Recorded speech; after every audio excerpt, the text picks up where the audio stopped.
Springfield's Talk 1041. Good Tuesday morning. My name is Nick Reed, streaming live, KSGF.com. We have Heroes Breakfast Friday. That is correct. It will also be Halloween. Oh, spooky edition. Yes, that's right. So what are we going to do different? Nothing. It'll be the same. It'll just also be, you can dress up if you want. There you go.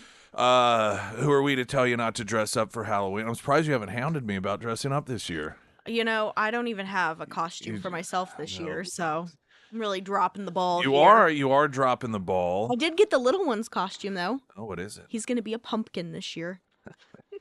That's what he asked for. He's like, I'd like to be a pumpkin. He said that, but his voice is not as deep. He said, Mama, can I be a pumpkin? And I said, sure. That's okay. It's gonna be a pumpkin. Are you making this costume? No. Are there? So you can buy pumpkin costumes. I guess you can buy. Did you buy it at Spirit World? No, I got it off Amazon. But it's really cute. It's got like a little hat and everything. I know. I'll show you off here. Show you off here. Okay. Yeah, I'm not dressing up. You never dress up. I did a couple of times. I did though, and I won got second place, runner up, I think. Yeah. Or a contest here, at work that we had. You only dress up because I force you. Yeah, and you quit forcing me when I beat you for the $100 Amazon gift card or whatever it was that was the prize that time. I really tried hard that year too. I think it was a. And I didn't. I was just like, whatever, threw something together, and I can't beat you. remember what it was. Teach you. Oh well, doesn't matter.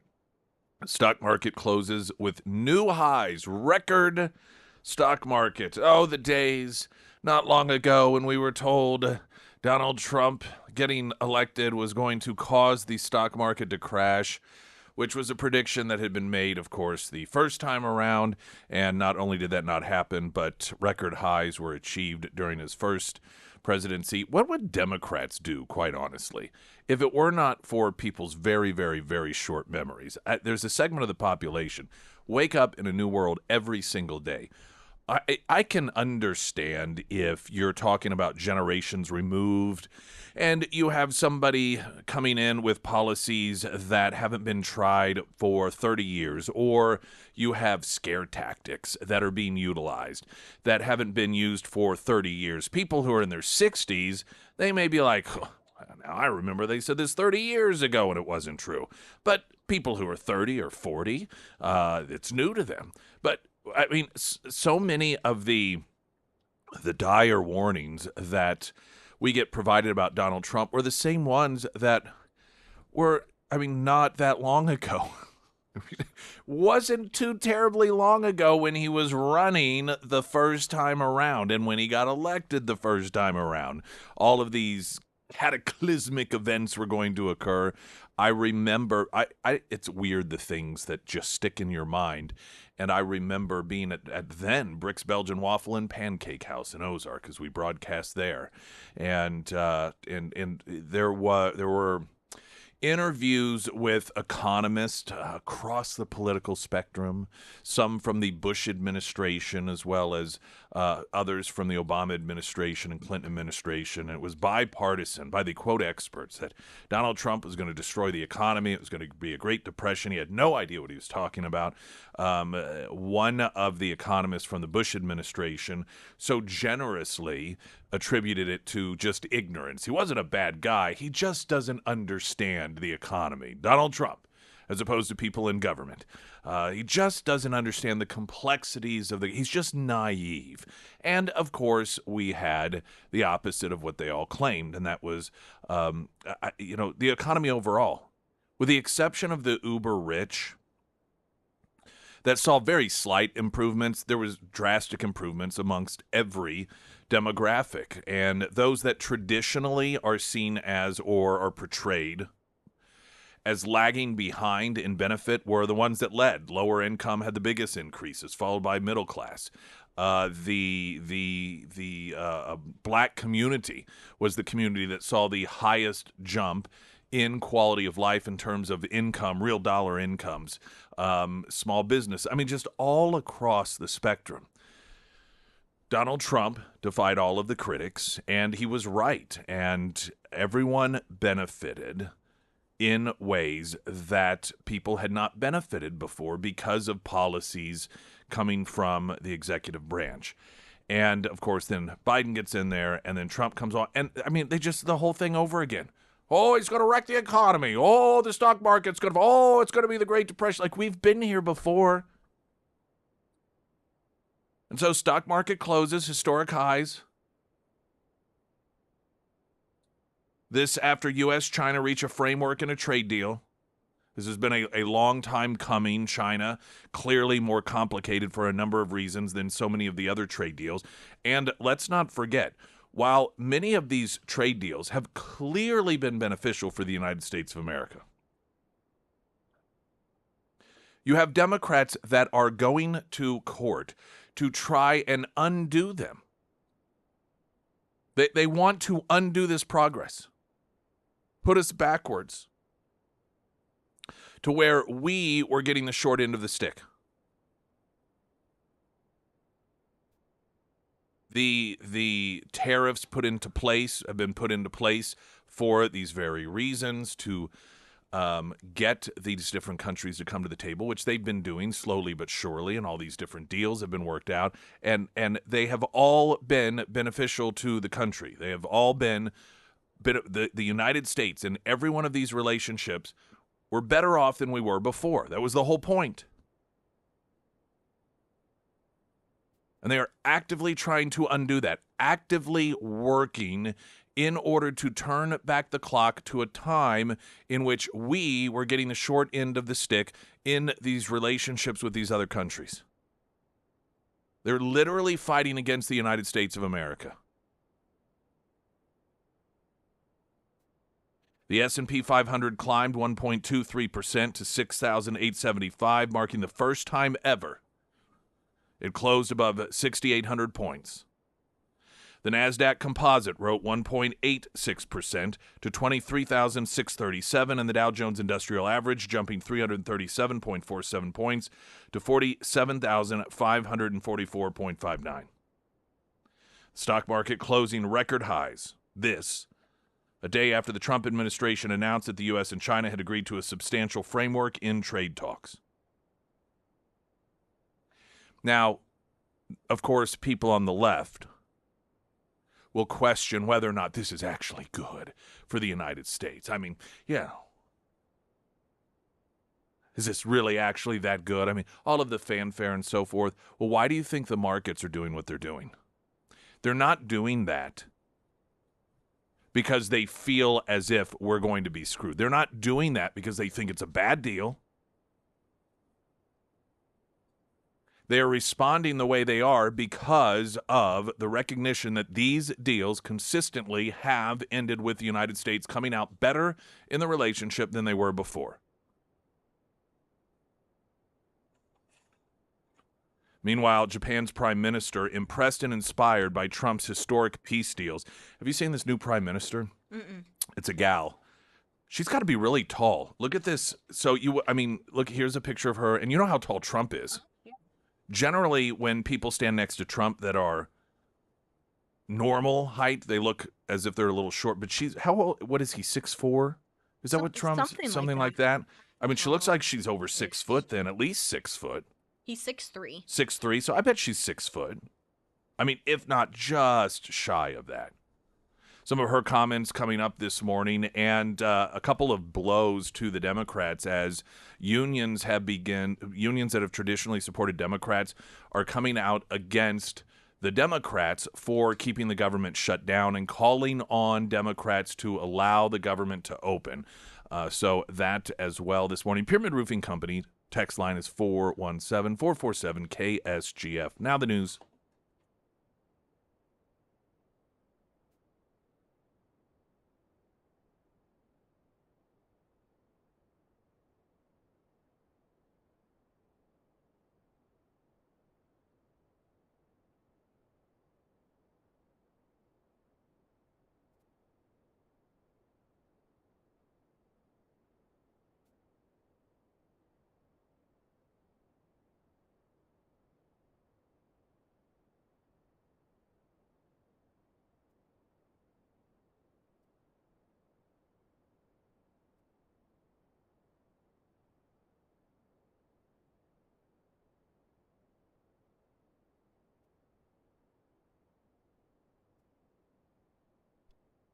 And the first alert forecast from Ozarks First, meteorologist Tom Schmidt, sponsored by St. Clair of the Ozarks Home Improvements. Today we'll see showers mainly after 1 p.m. with a high near 58. Tonight, showers with a low around 43. For your Wednesday, an 80% chance of showers mainly before 1 p.m. and a high near 52. And taking a look at Thursday, mostly sunny with a high near 56.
Ladies in White, a.k.a. Ozarks Elder Law, Lori Rook. No planning at all is not a plan at all. It's a bad plan. Government will decide where your stuff goes. No medical power of attorney. Government's going to make those decisions for you. Your own spouse can't speak on your behalf. Do you know that? Most people don't. Unfortunately, most people learn that the hard way. There's this assumption, well, we're married. This was, in fact, one of the arguments years ago for gay marriage. Well, that way, if we can't get married, then we can't speak on behalf of our spouse. That doesn't mean anything. If you don't have that stuff in writing by people who have the legal authority to, boom, put those signatures on it and to get it done. That's where Ozark Elder Law comes in. But most people, they think, something happens, medical decision has to be made for their spouse, and the spouse can't because of the condition they're in, coma, whatever it may be, incapacitated, and just because. Now, they may decide what you want or say, well, what do you want? Okay, we'll go with that. But that's up to the government eventually is ultimately going to make the call in a situation like that if they want to. So how do you protect yourself? Ozark's Elder Law. Once you turn 18 years of age, you need to have this stuff done. Because once you turn 18 years of age, no one has the legal authority to make those medical or financial decisions for you should you not be able to make them for yourselves. Spouse is no longer able to. You're a legal adult. Parents are no longer able to unless you have that stuff sealed down in writing. Ozark's Elder Law, free consultation, 10 area locations. You can find all the information, ozarkselderlaw.com. Also, Nick's endorsements, KSGF.com. So Japan's prime minister, evidently, Sarah looked it up, is 6'5", so she must be wearing heels in this. 5'6". Or 5'6", yeah, 6'5". 5'6", because Could you she... imagine? I know. Well, because Trump is 6'3", and she looks just... I mean, in the picture, I don't know, unless I'm way off. She certainly looks only a few inches shy of him, but maybe I'm wrong. Anyway, it's a needless thing to get distracted over. The new prime minister met with Trump in Tokyo shortly after his meeting with Emperor Naruhito at the Imperial Palace, saying, quote, as a matter of fact, the prime minister often told me about your dynamic diplomacy, she said to Trump. Most recently, Mr. President succeeded in securing a ceasefire deal between Thailand and Cambodia and contributed to ensuring peace in Asia. Also, the deal you have recently achieved in the Middle East is an unprecedented historic achievement. The new prime minister emphasized that Trump's recent accomplishments have brought visible results to global stability. Quote, in such a short period of time, the world started to enjoy more peace on the ground. And in this context, I highly value your unwavering commitment towards peace and stability. I myself was so impressed and inspired by you, Mr. President. The meeting follows a series of major international agreements reached by Trump in recent months, including, of course, the accords between Israel and Hamas, Cambodia and Thailand, Armenia and Azerbaijan, Rwanda, Democratic Republic of Congo, India, Pakistan. He's just churning out those peace agreements left and right. The projection of the left is seen here as well, because how long were we told that Trump was an isolationist? You realize that Democrats have made themselves as a party the isolationist. Where are they? Where are they? You have Trump all over the world, meeting with other countries, working out trade deals with other countries, working out peace agreements with other countries. You have these world leaders welcoming Trump in ways that other presidents have not been met. Whether it is the welcoming in Japan that and Malaysia a couple of days ago. He landed there. I don't know if you saw this footage or not, but it was signs of another joyful president. Malaysia there, right on the tarmac, they had dancers, traditional Malaysian dancers, welcoming Trump, and he danced along with them because he's firing on all cylinders. And that brings him joy. It brings him happiness to see this success. And all of these successes, this is something that I noted before he even got sworn in. This was going to be where we saw the most results because he didn't have Congress hampering things. That his biggest obstacle to success was going to be Congress, and unfortunately, at times it was going to be the Republican establishment, which has bogged things down and slowed things up in many different capacities. Meanwhile, when it comes to much of these agreements, particularly the peace deals, he doesn't have to have congressional. He's able to do what he does. He's able to get in there and make deals and make things happen. And even, again, when it comes to so many of these trade deals, which, back to the domestic front, you have Democrats going to court to try to prevent those things from continuing forward and to rolling them back. So who's the isolationist? The man who can show up anywhere. Just a couple of weeks ago in Egypt, flanked by world leaders from Europe and the Middle East, all doing what they could, jockeying to be closest to Trump in photos. The man who gets welcomed to countries in the Middle East as if he is the great king himself, who gets welcomed to Japan amongst a bunch of fanfare all over this world. And the economic deals that he's creating between the United States and these other countries, and just beyond the trade stuff, all these investments that he's getting foreign countries and those companies that are housed in foreign countries to invest here in the United States, or U.S. companies who have been investing in foreign countries that are bringing some of those dollars back. And the peace deals left and right. I don't know about you, but that seems not like an isolationist to me. That seems, in fact, to be probably the least isolationist president we've ever had. But here's the amazing difference.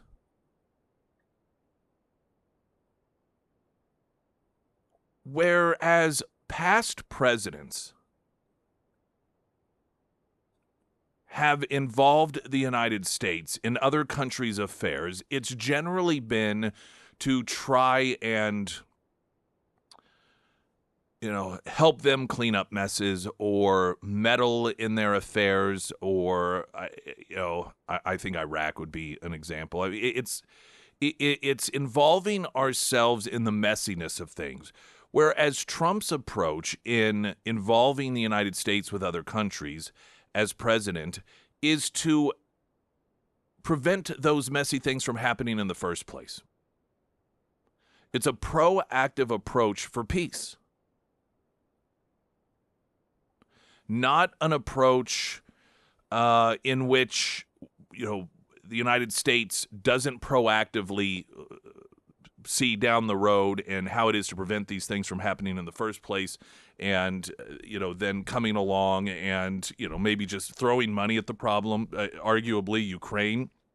I think this is a great example, the difference in approach between the Biden administration and the Trump administration when it comes to Ukraine and Russia, and the way that they viewed the U.S. should be involved. And the Biden administration, it was just continue to give them money so they can continue just to keep fighting. Whereas Trump's approach is, how can we stop this so the fighting stops? So Trump certainly has not been an isolationist, far from it.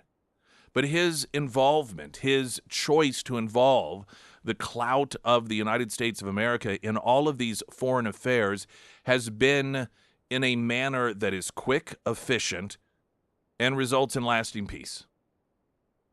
A far cry from the interventionist approach that past presidents of both political parties has taken. Springfield's Talk 1041, I'm Nick Reed.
Coming up this Friday, we do have a Heroes Breakfast at Scramblers. If you're a veteran, come out and join us, 6A to 9A. That's free breakfast.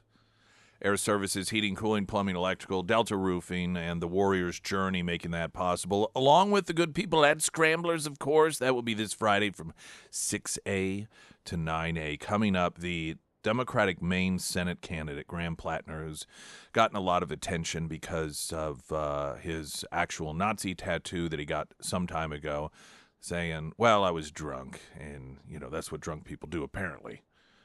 That is a drunken tattoo favorite. He's now getting some distracted attention off of that because of his refusal to apologize for once on social media accusing black people or openly asking the question, what is it with black people and the fact that they don't tip? Um, like everything about this guy, it's almost a social experiment. Everything about this guy is what Democrats claim is a MAGA Trump supporter, a racist, a Nazi, all of these different. And this guy is like he is what they want Americans to believe is the stereotypical Trump supporter. That's what this guy is. And this is the brilliant part, which we've talked about. He is a Democrat. And Democrats have a choice right now. I mean, this is the primary season. Their current Democrat governor, who is I don't know if it's a term limit situation or she has just decided to run for U.S. Senate. He is beating her by 30-some points. He has 58% of support. This is after the Nazi tattoo, after the why don't black people tip, after all these other things that he has been, these things that have resurfaced over time. That has caused, amongst Democrats, an increase in his support. So his explanation for why it is he wonders why black people don't tip coming up. I'm Nick Reed.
Springfield's Talk 1041, the first alert forecast from Ozarks First meteorologist Tom Schmidt, sponsored by J&S Automotive. Today we'll see showers mainly after 1 p.m. with a high near 58. Tonight, showers with a low around 43. For your Wednesday, an 80% chance of showers mainly before 1 p.m. and a high near 52. And taking a look at Thursday, mostly sunny with a high near 56. For those of you going on the Great Escape, which is, gosh, just Just a couple weeks away. couple of weeks Whoop, away. whoop, Not this upcoming Sunday, but the following Sunday. So, not next week, but the following week. Those of you who aren't going, you will hear at least 3 days of that week us broadcasting live from the beaches of Mexico, Cancun. Now, those who are going, just a reminder that we have our get-together tonight where you'll get all of your documents and everything, and Q&A, ask questions. We call it a document party because I don't know why we haven't changed the name, because it's not really a party. It's just we get together. If I know most of you have been to one of these, but if you haven't been to one, then you'll arrive and get all of the information you need. We're sort of run down things. Cam will run down just briefly how things will work in terms of when we get to the airport and this and that and so forth, and then any sort of Q&As that will occur.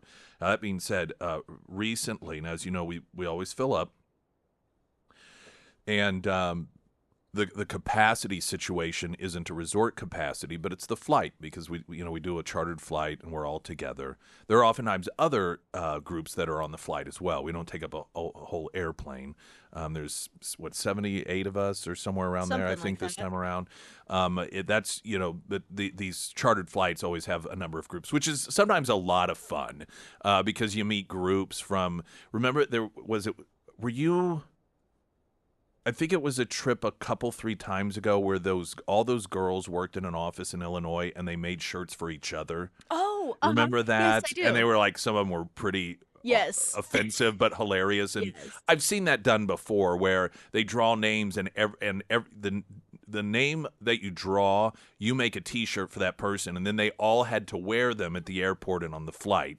And some of them were really, really hilarious. But they were all it was like an OGBYN office, if I remember right, or something. I can't remember. I do remember the shirts, though. And so, it's kind of fun on the flight. You sometimes meet groups or bachelorette parties. It's just a lot of fun. Anyway, point being is the capacity situation that we have in terms of how many people can go, that's really what limits us, the flight.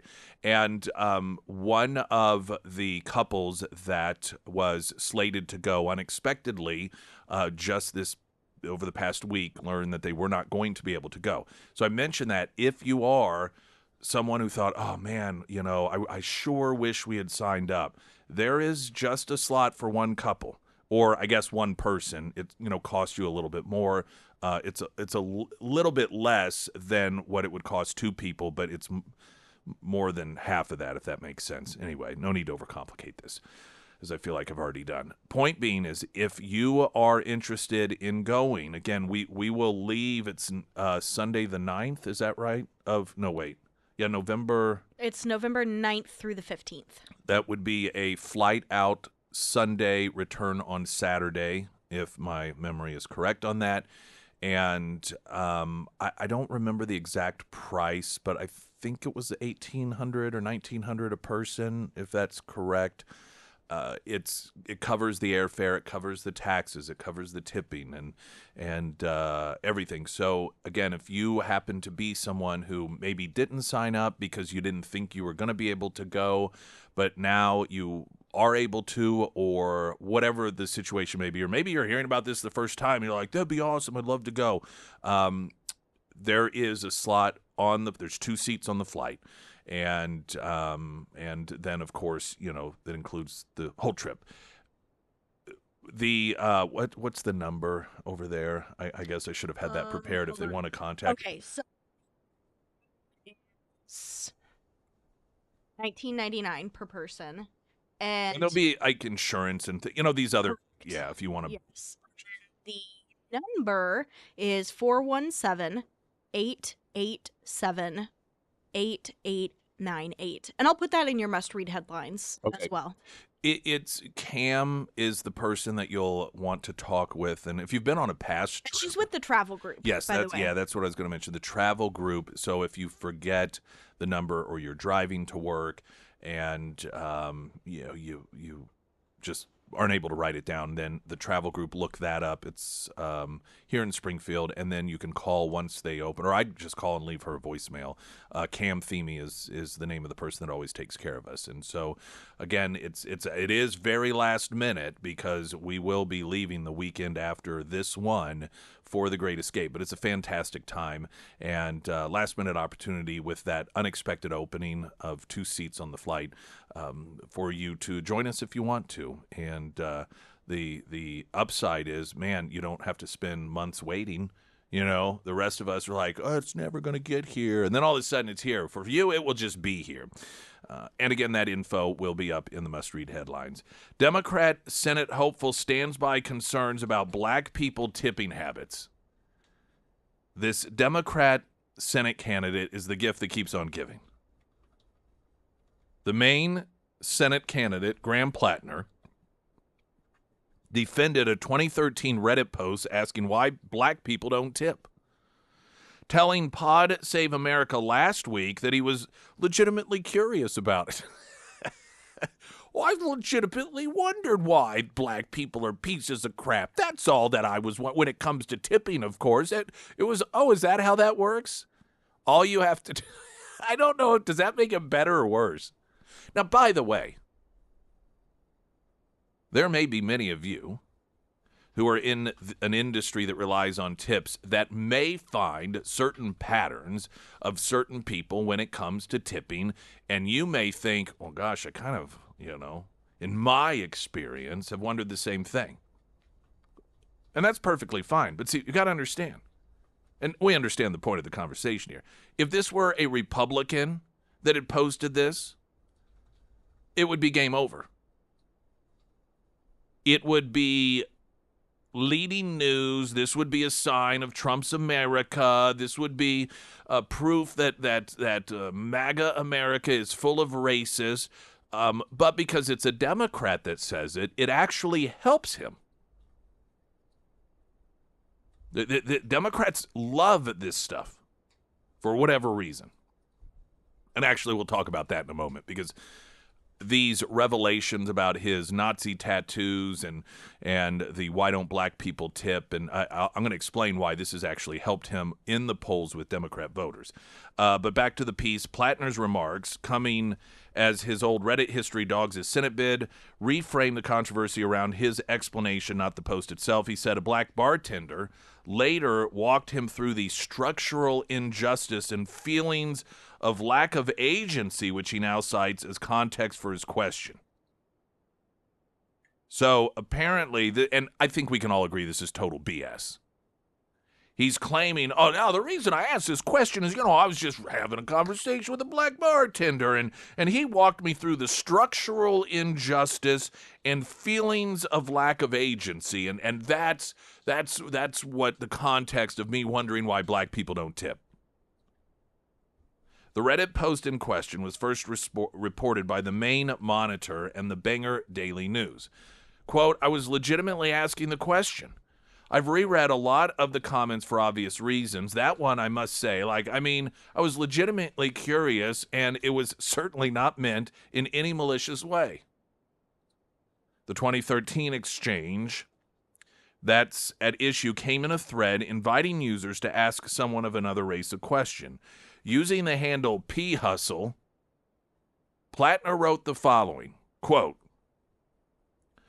I work as a bartender, and it always amazes me how solid this stereotype is. Every now and again, a black patron will leave a 15 to 20% tip, but usually it's between 0 and 5%. There's got to be a reason behind it. What is it? That was his genuinely curious question. Pressed on the broader slate of resurfaced posts, including one minimizing, oh, you mentioned the sexual assault one. What was it? He said that if you don't want to get sexually assaulted, don't get drunk around people you don't know. Yep. This guy's a class act. If you're drunk in a bar and you're a woman, come on, what do you expect? Don't do that. If you don't want to get sexually assaulted, don't drink around people you don't know. Pressed on the broader slate of resurfaced posts, including ones minimizing sexual assault and musing about political violence, Plattner has apologized and blamed a dark post-deployment period, but was less apologetic about the tipping comment, signaling he doesn't lump it with the remarks he now disavows. So he's picked the one that he's like, no, I'm going to stick with that one. I mean, come on. Can't we all agree on that one? Sure, maybe she deserved it for getting drunk. You know, she deserved to get raped, or the Nazi tattoo, all of that. So, yeah, I disavow. But, I mean, come on. Can't we all agree black people just don't tip? Come on, people. That one I am not letting go of. This is the Democrats' favorite for the Senate race in Maine. 58%, and this is after this information came out, his polling numbers went up. Now, why did they go up? I'm going to explain that here in just a moment. We got to get a traffic update. I'm Nick Reed.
The Democrats for some time have been firing on all cylinders of self-destruction. And one of those cylinders is in the name of Democrat Maine Senate candidate Graham Plattner, who some years ago got a Nazi tattoo, not a Nazi-like or a tattoo that is mistaken for Nazi symbolism, but an actual Nazi tattoo. He said, well, I was drunk. He has also said things like, if you don't want to get raped, women, you probably shouldn't drink and get drunk around people you don't know, and openly asking, why is it that black people don't tip? So he's a real winner all across the spectrum. Now, the one thing that he refuses to apologize for, because apparently he thinks this just is, I don't know. He's the hill that he's going to die on all of this stuff that he will not disavow is asking why black people don't tip. That one he's he's really sticking with. So here's the kicker of it. In the primary, this is the Democrat primary, and this is where Susan Collins, the Republican, is running. Susan Collins, who reaches across the aisle. Democrats are very desperate to get her out. Shows how beneficial it is for Republicans to reach across the aisle to Democrats. All they do is they will do anything to try to get you out of office, including supporting Nazis or supporters of Nazis. But there is in the primary the current governor who is a Democrat, and the Nazi who says women who get drunk around people they don't know sort of deserve to get raped or at least sexually assaulted. He's winning by massive numbers. He's got like 58% according to the polling after all this information came out. So why? Is it because Democrats just naturally love Nazis? Is it because Democrats love people, white men who blame women for getting raped? Is it because they love white people who just don't understand why black people don't tip? What is the deal here? Well, here's what happened. As this information began to surface, people who are Trump supporters, of course, began posting about it, circulating it, and pointing to it and saying, look how bad this guy is. Well, what is it that anti-Trump people do? They support anything and everything that Trump or Trump world doesn't like, and vice versa. If Trump or Trump world or people who like Trump, if it's something that they see as good, then the left automatically takes the opposite position. This is how you end up with a Democrat Party that thinks it's appropriate to give sex change operations to children. Because this is something once upon a time no one thought, but once it was realized, well, wait a minute. Wait, Trump and Trump supporters think giving sex change operations to kids and forcing girls to shower with men and all that's what side are they on? Okay, we got to be on the opposite side. So the reason that so many Democrats are rallying around this guy is simply because he is garnering the most criticism from Trump world. Now just think about this entire picture versus the narrative and the stereotypes that are created. You have a Democrat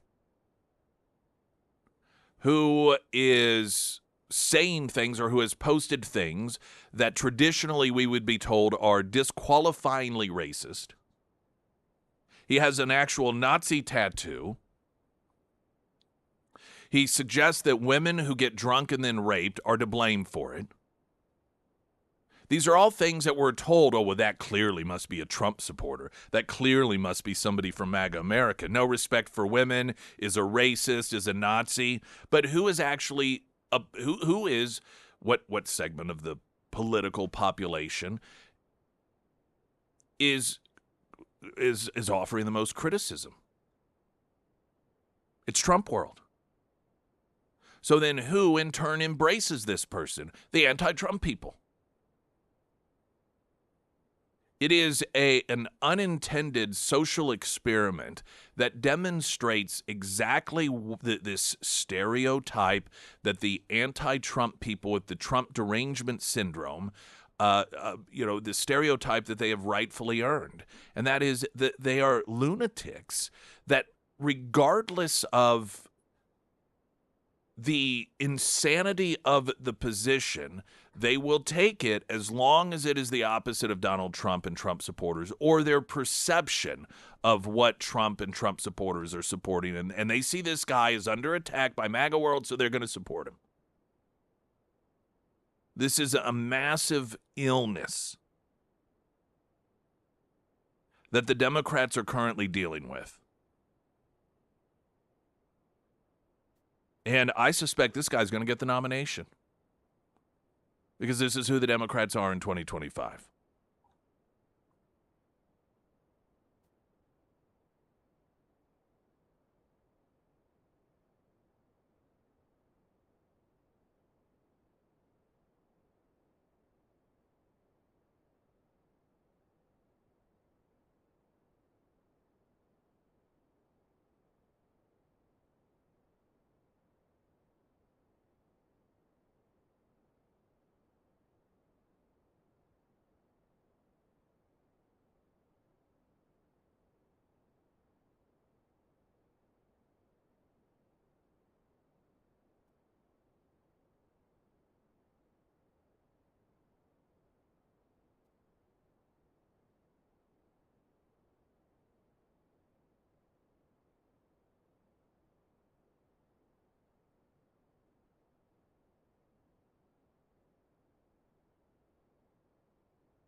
Sarah Myers, everyone. Thank you.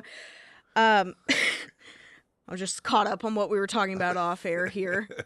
I was talking with Josh over at the Pyramid Roofing Company a couple days ago. He wants me to relay some information to you guys. The insurance process, it can be somewhat difficult every once in a while, and he's had a few interesting situations pop up where he has actually been able to get a few roofs approved by insurance that were previously denied. So if that sounds like you, reach out to the Pyramid Roofing Company team. They might be able to help you out. He did also want me to remind you that fall is actually the best time for a roof install. October through December, oftentimes people think, do I have to wait until springtime? It is cool, but it's not too cold. There's less wear on shingles during install compared to the summer months, and it is still not too late to file a claim, but don't file if you don't have damage. So that is the words of advice from Josh over at the Pyramid Roofing Company. If it's time to have the Pyramid team out to your home, reach out to Josh today. You can find all of the contact information for the Pyramid Roofing Company under the Sarah's Endorsements tab at ksgf.com. Yesterday mentioned that the left-leaning Washington Post had an op-ed piece, I think it was their editorial board, arguing that Trump is right on this whole ballroom thing, that this is something that it's almost been it has been an embarrassment to the country that this hasn't been done. Whenever there is a need to accommodate large numbers of people in a large setting, most powerful nation in the world didn't have a place to do it, so we set up tents and porta potties. Now, granted, nice porta potties. I don't know if you've ever seen these, really nice ones. They're air conditioned and everything, but still porta potties. Still. This is something that previous administrations have discussed, just never did it. Trump did it because Trump's one of these guys. He sees a problem. He says, let's do it. There's no reason to sit around, toil over it. Let's just do it. And as usual, the left is just, you know the story. They've gone apoplectic because they go apoplectic over everything. Everything is the worst thing ever. And so the Washington Post has been like, guys, Trump's right on this one. The New York Times editorial board also noting, as far to the left, as extreme as it is, yeah, this is needed. This is something that should have happened a long time ago. In addition, they juxtaposed it to the lack of outrage over Obama's presidential library, which is, now some people, say, well, but it's not historic. It's not the White House. Well, it is historic in the context of it's a presidential library, and this is something historically past presidents have had. And it is also something that increasingly looks like it's going to end up costing the taxpayers money. But in addition to that, and this is something that is, as it comes together, increasingly people are talking about how absolutely horrifically ugly the thing is. Have you seen this thing? It is, it looks to me like what you would see in an 80s cartoon, and whatever the really bad guy in the 80s cartoon is, this is where he lives. Doesn't it? Mm-hmm. There are some things that you can look at and be like, all right, it's not but I at least understand what they're going for. This one is just horrifically ugly, and nobody seems to be coming to the defense of the aesthetics. News in 60 seconds. I'm Nick Reed.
Hunter Hardscapes and Outdoor, the premier landscaping service through the area. They, of course, are responsible for creating my outdoor living space for my family. For us, it was an outdoor living space to accommodate my Traeger and, a great deal of seating. And we got the smokeless fire pit. And whether it is something as simple as that you're looking for, just for you and your family, or something even smaller, maybe just a little place for you to sit and do yoga in the morning, or to have your morning coffee, or smoke a cigar as the sun goes down, and have a Woodford neat. Maybe it's that, or having big parties. Maybe you are an event person. You've got one of those venues, and you'd like an area that really is premier and step above what your competitors have, or a business, whatever it may be. Hunter Hardscapes and Outdoor, definitely recommend them. Residential, commercial. I also recommend planning way ahead of time. Springtime. If you're thinking about spring, be thinking about spring. What it is you're looking to do. Maybe you're building now, or you are going to break ground come months from now or into the spring. Get with Hunter Hardscapes and Outdoor and get that planning done now. And then for those of you that maybe are going to look to take that tax return, if you get a refund, or the tax refund rather, and you want to invest in your own home, adding value to it, equity to it, while enhancing your living space, again, great time for you to do it. HunterHardscapes.com. You can also find them under Nick's endorsements at KSGF.com. The Wall Street Journal had an interesting story. Did you hear this? Donald Trump offered to build the White House ballroom for Obama in 2010. No, I didn't know this. Now, this, of course, defies this entire narrative that Donald Trump is building this for himself because he's a king and, Hitler had a ballroom. This is something that why would Trump back in 2010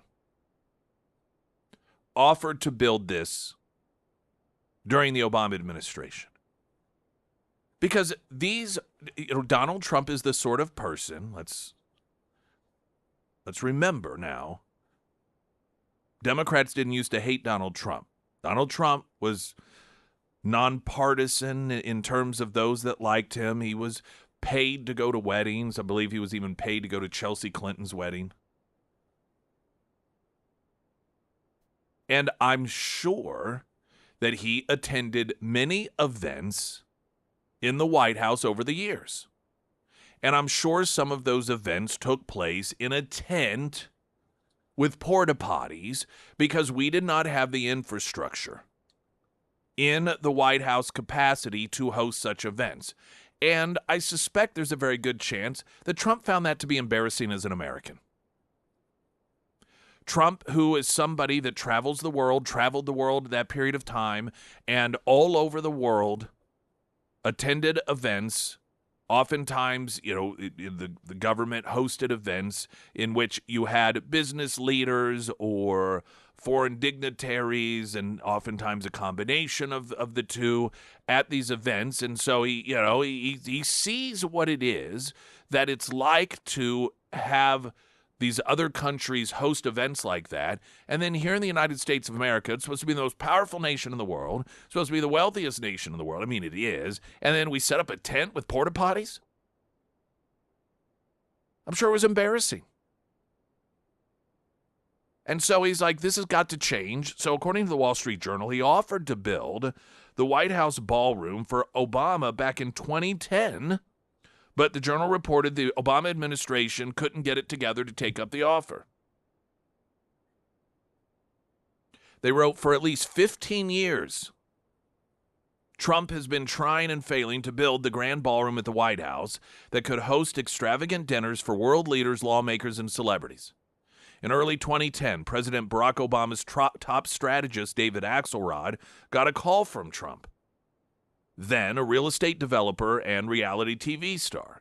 They were connected via MSNBC's Mika Brzezinski, who had closer ties with Trump at the time. Trump said, you have these state dinners in blank little tents, Axelrod recalled in the interview.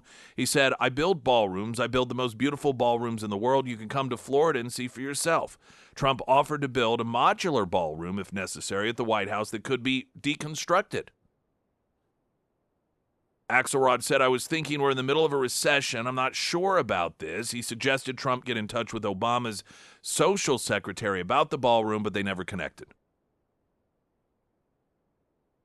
The Wall Street Journal noted that Trump has approached the ballroom the way he has approached other building projects in the past, discovering how to control the regulatory process or finding loopholes to allow construction. The ballroom, of course, being built with funding from private donors.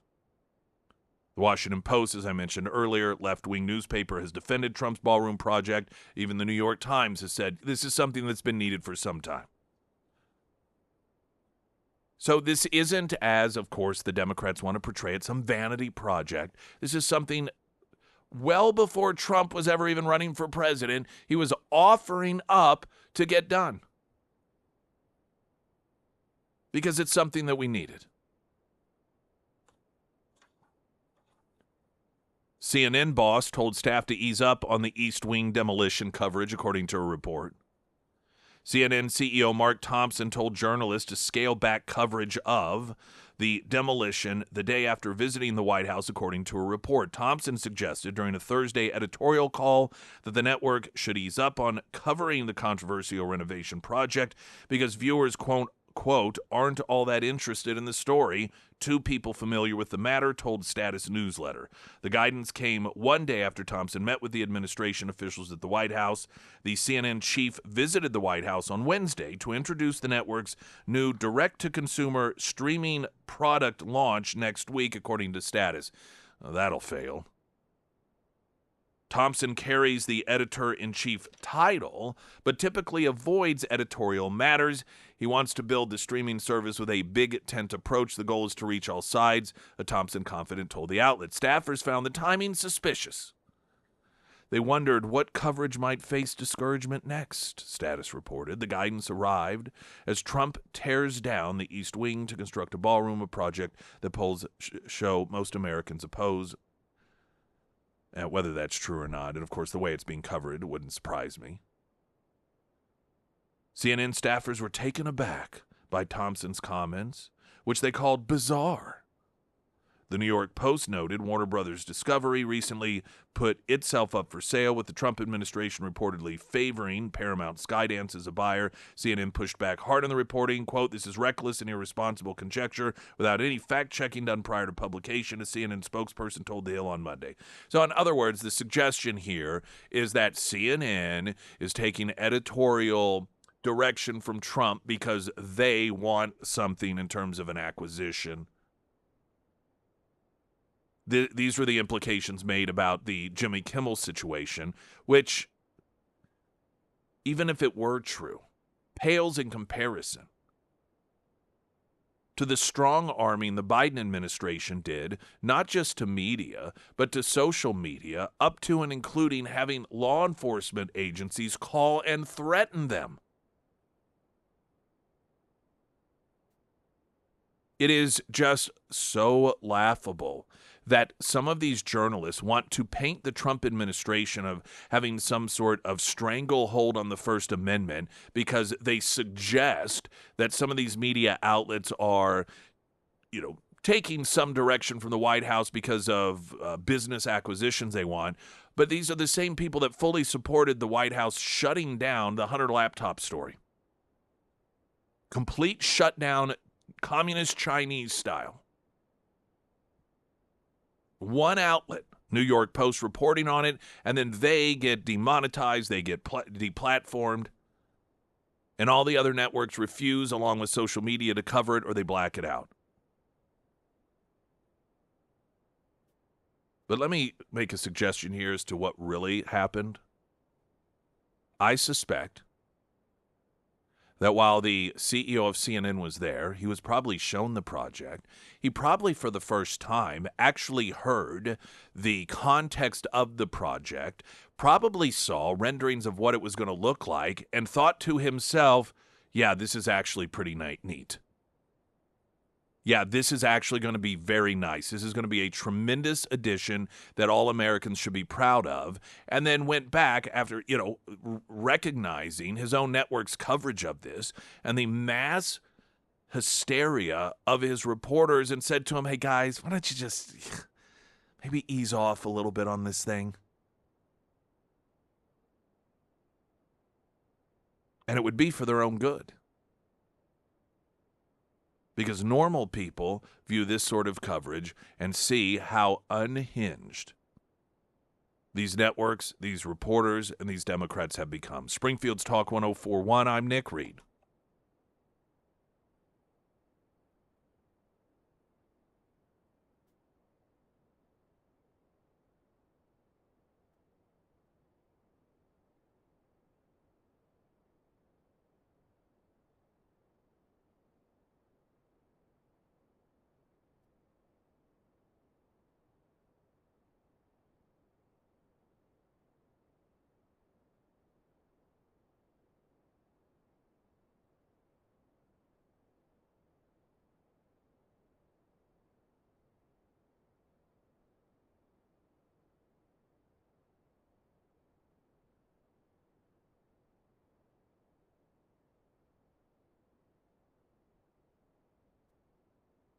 And the first alert forecast from Ozarks First meteorologist Tom Schmidt, sponsored by St. Clair of the Ozarks Home Improvements. Today we'll see showers mainly after 1 p.m. with a high near 58. Tonight, showers with a low around 43. For your Wednesday, an 80% chance of showers mainly before 1 p.m. and a high near 52. And taking a look at Thursday, mostly sunny with a high near 56.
Stephen King has once again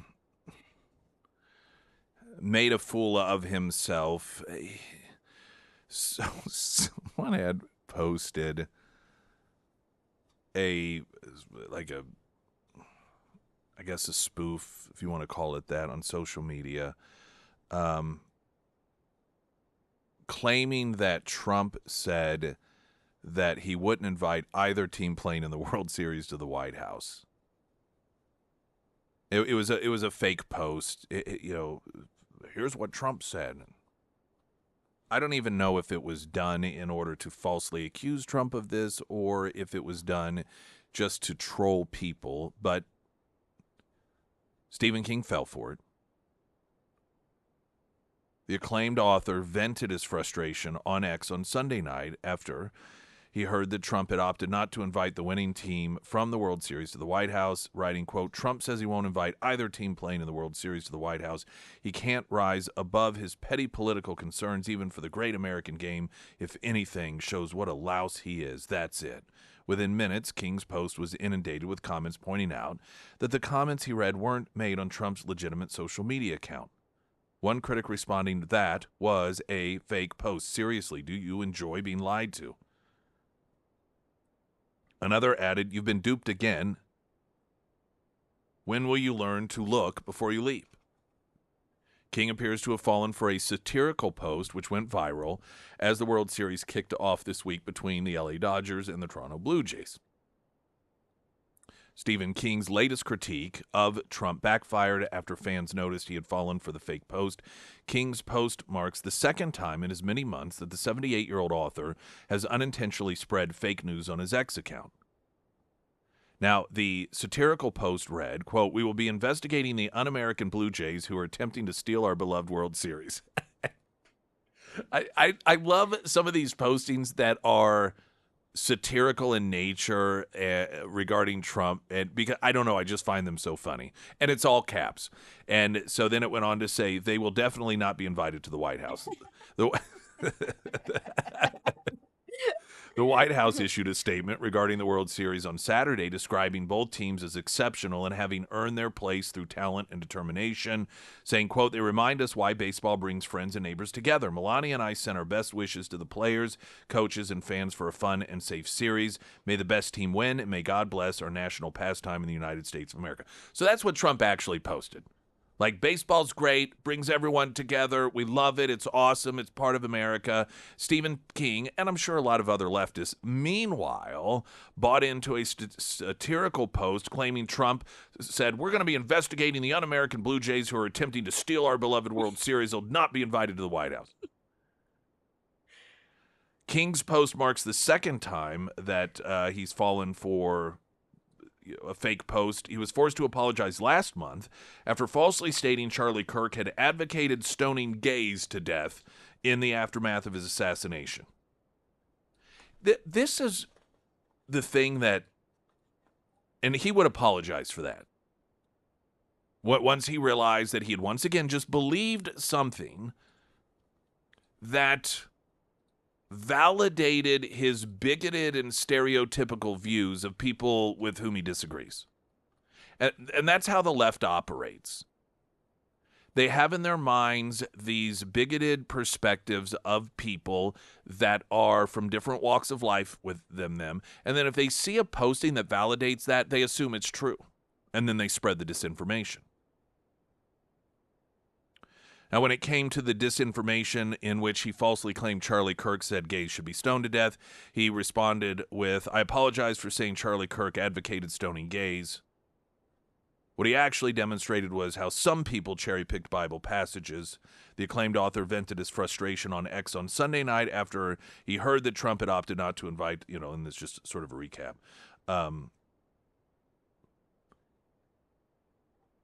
I know everyone is different, and perhaps it's because I do this sort of show, and aside from that, I don't like to be wrong about stuff. And in my mind, no one does, but apparently that is incorrect.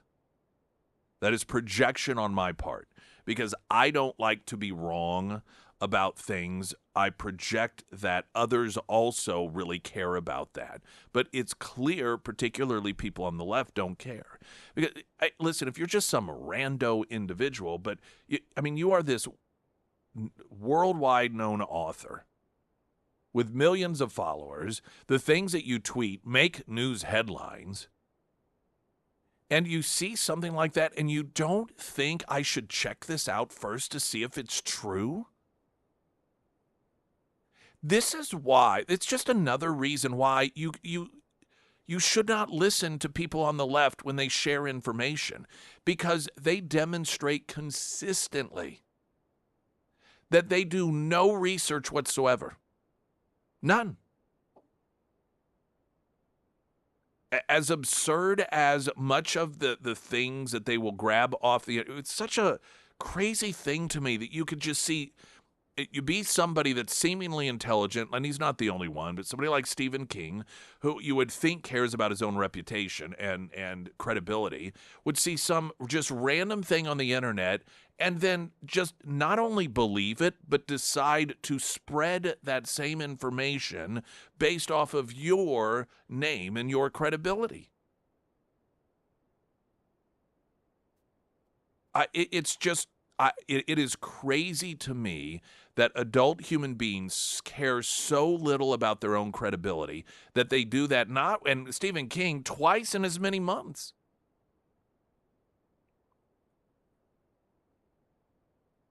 I don't get it. I guess again, I just project, as we all do naturally to some degree, and simply because I concern myself with if I see something, even if it's in a story, there's certain things I'm like, man, I don't just this is this real? I need to check this out, do some research on it. That other people have no desire to do that whatsoever. It's such a foreign concept to me. Springfield's Talk 1041. I'm Nick Reed.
One of the comments posted regarding Stephen King once again making a fool of himself and believing something he read on the internet. This was while Trump was out there posting, hey, the World Series is awesome. It's a chance for everybody to come together. It shows how great America is. Both these teams are fantastic. Love it. Awesome. Stephen King read a satirical post that somebody said Trump claimed that the World Series was un-American because the Blue Jays were trying to steal the World Series from us and there would be no invitations to the winner to the White House. And, of course, he believed it. And this came a month after he believed a posting that said Charlie Kirk claimed that gay people should be stoned to death. He had to apologize for that one. I don't know what his response, if any, on this one. And someone had what you said posted. I know you can write, but can you read? Yeah. I had mentioned that I project and I assume that because I care about making sure I am correct and just going to appropriate lengths doesn't mean that 100% of the time everything I say is going to be correct, and you just do what you can. But these just very minimal steps, this approach that so many people on the left take. They just see some random person say something and it validates their belief, and so they run with it. And I guess they don't care so much about the truth, but I would think that when somebody on the left does and then some posts like that, and then it makes headlines because they're wrong, that at least there'd be embarrassment. Yeah, I would be embarrassed. That's the thing. If anything, even if you don't care about spreading disinformation, most people don't like to be embarrassed. And I assume, particularly given that he has apologized for disinformation posts in the past, that he was compelled because he was embarrassed by it. What was it, Rosie O'Donnell? Oh, when she claimed that one of the trans shooters was a Trump supporter. That's another example. Like, where are you even getting this information? It doesn't even make sense anyway. And then she posted an apology, and the embarrassment factor, I would think, would be enough to make them say, well, wait a minute, maybe I should just do a quick check to see whether this is legit or not, because it's not that hard to do. I almost, in my mind, I visualize they see something, they're like, oh, I just can't type fast enough. Like, there's not even a moment for them to, they are so emotionally unhinged that they don't have a split second to go, whoa, wait a minute here. We should probably check this out. Maybe there's it between. I'm just typing as fast as I can. Oh, angry typing. Traffic update. I'm Nick Reed.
Springfield's Talk 1041, the first alert forecast from Ozarks First meteorologist Tom Schmidt, sponsored by J&S Automotive.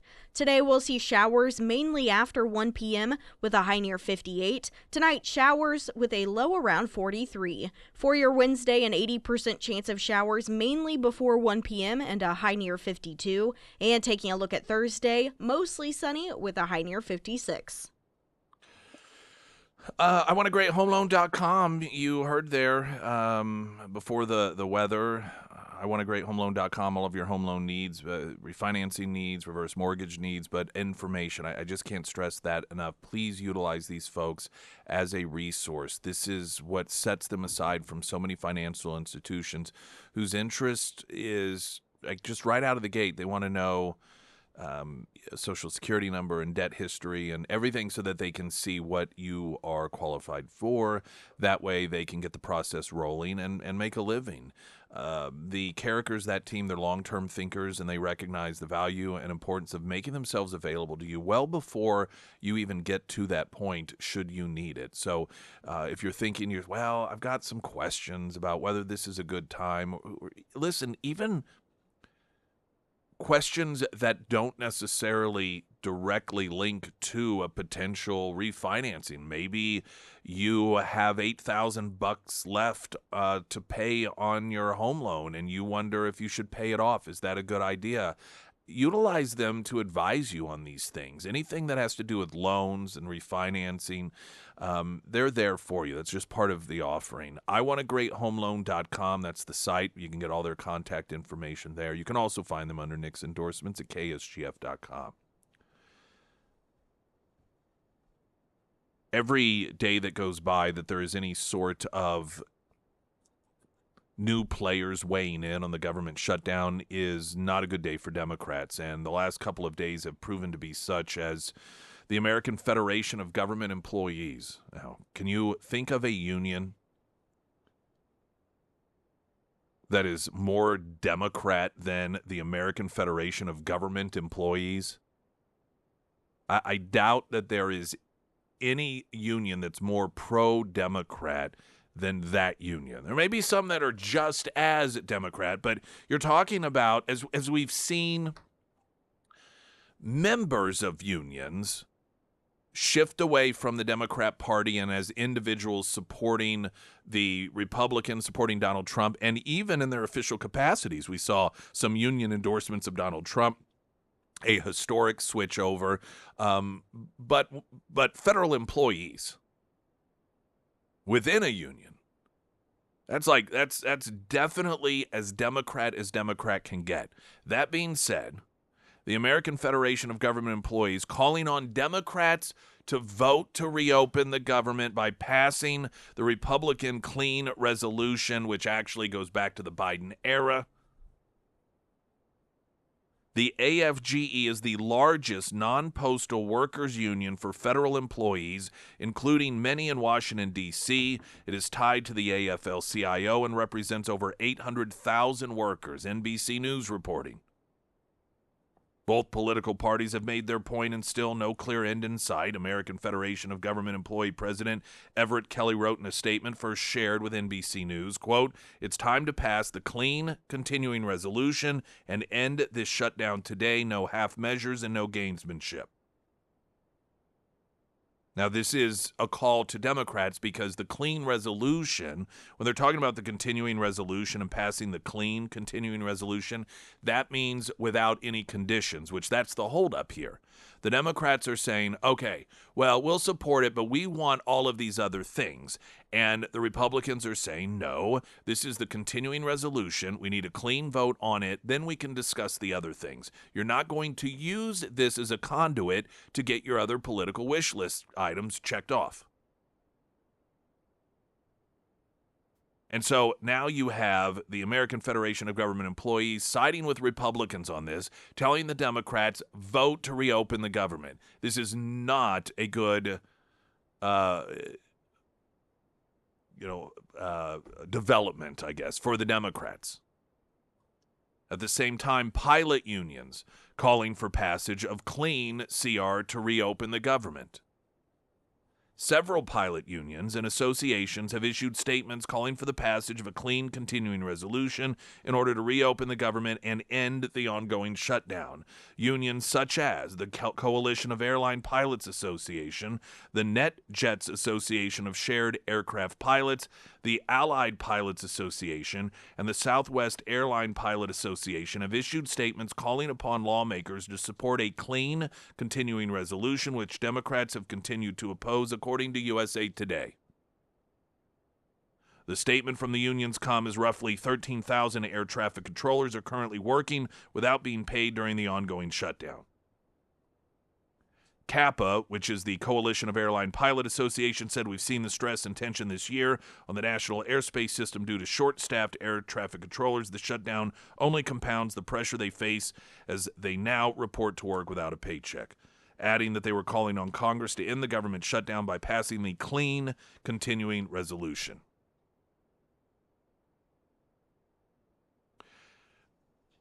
The pressure is on, and while some of these organizations, these unions, may not be coming out and specifically talking about the Schumer shutdown or really nailing the Democrats through these statements by saying the word Democrat and the Democrats need to reopen the government, they are specifically talking about the clean continuing resolution, which is what this is all about. And it's what the Democrats are opposed to, what they have voted against, other than 3 Democrats in the Senate.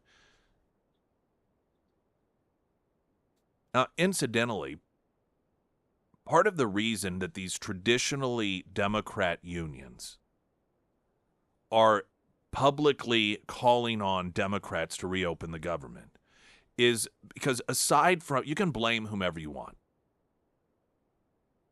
You can, say, well, this is just the Washington problem. This is the fault of both sides. Democrats, of course, have tried to blame Republicans. Republicans have noted that, listen, we've already passed this in the House. That's a done deal there. In the Senate, it's bipartisan with 3 Democrats, but we got to have 60 votes, and so it's just a handful of Democrats. And so all of the blame you can pass around, but these organizations understand, logistically speaking,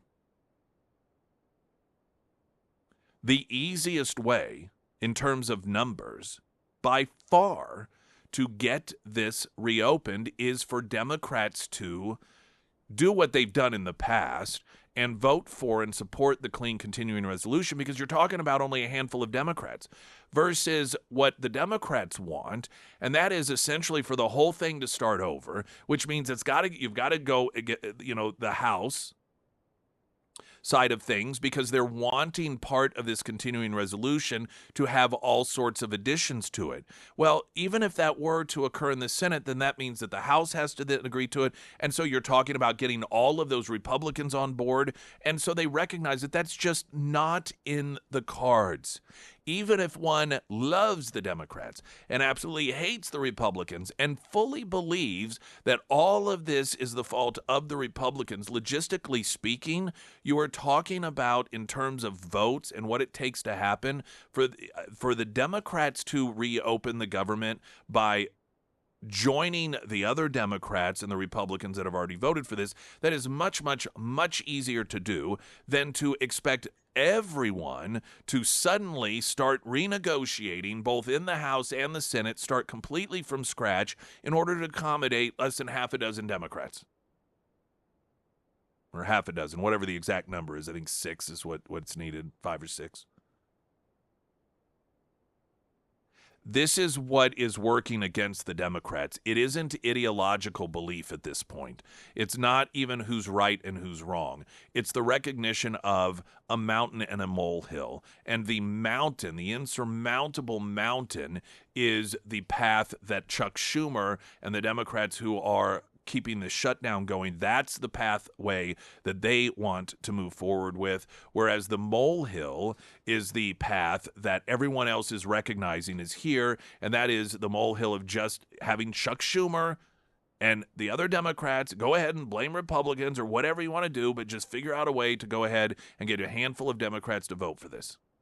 And that's really working against the Democrats right now. And that's not going to change. It's not going to get better. Every day that here, and this is what I think the Democrats are waiting on. The Democrats are waiting on the SNAP benefits to stop coming, because in their minds, once poor people run out of those SNAP benefits, then the tide's going to turn against Republicans. That once the media gets out there and starts covering the mom with the kids that doesn't know how it is she's going to, be feeding her children and, the interview, how the media plays this stuff up, that once people see that, suddenly they're going to say, oh, this is the fault of Republicans. And they believe that because that traditionally has worked.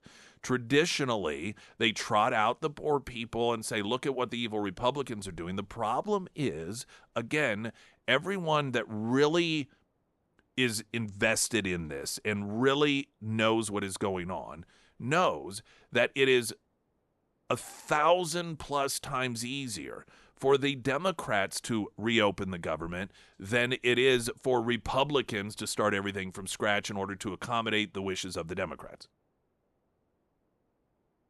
And so while they may have sympathies for the individuals that are not going to be receiving the SNAP benefits, or as we get into travel season, Congressman Burleson noted yesterday he could see this going past Thanksgiving. Well, you're talking about travel season. And, travel season, there's always, it seems like, an increase in delays and frustrations, and some of that may be because of the partial shutdown, but even the parts that aren't will still get blamed on that.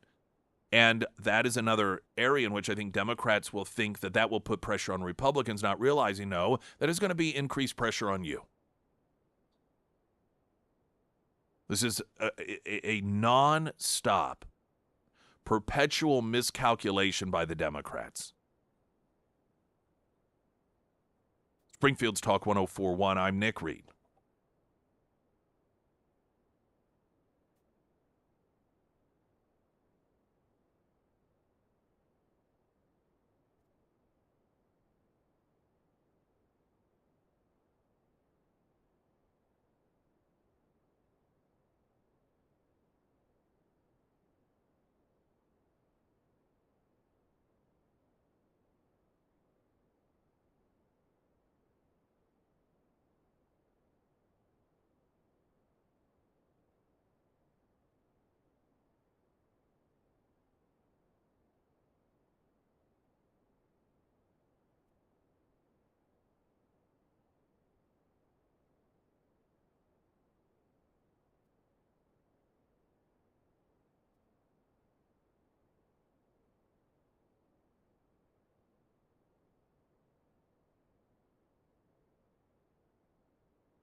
Adding to Democrats' trouble after numerous traditionally pro-Democrat unions have come out telling Democrats to reopen the government.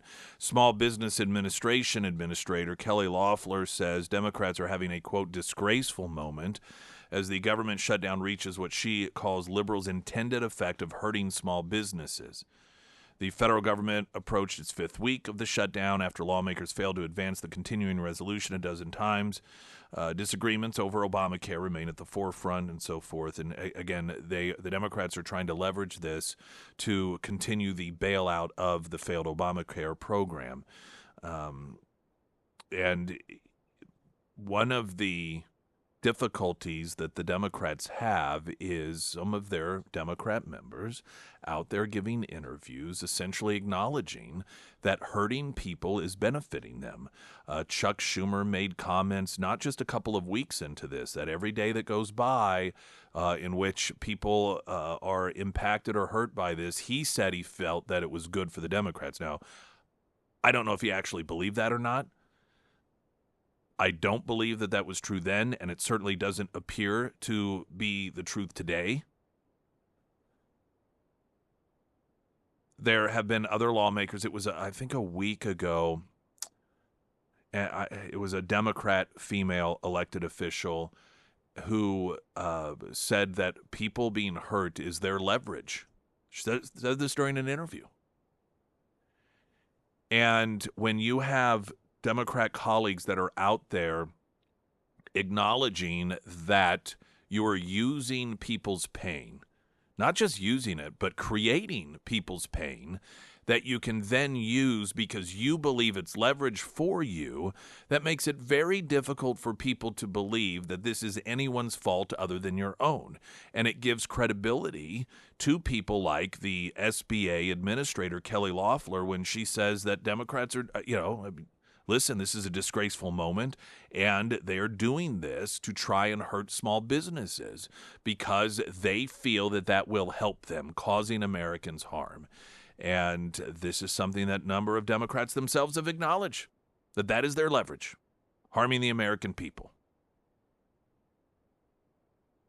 You just look at the approach,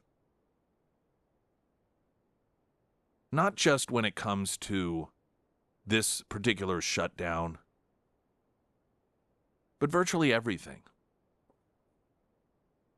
You have all of these trade deals that have resulted in trillions of dollars from other countries' companies agreeing to invest here in the United States, not to mention more favorable trade deals, and Democrats are trying to undo that,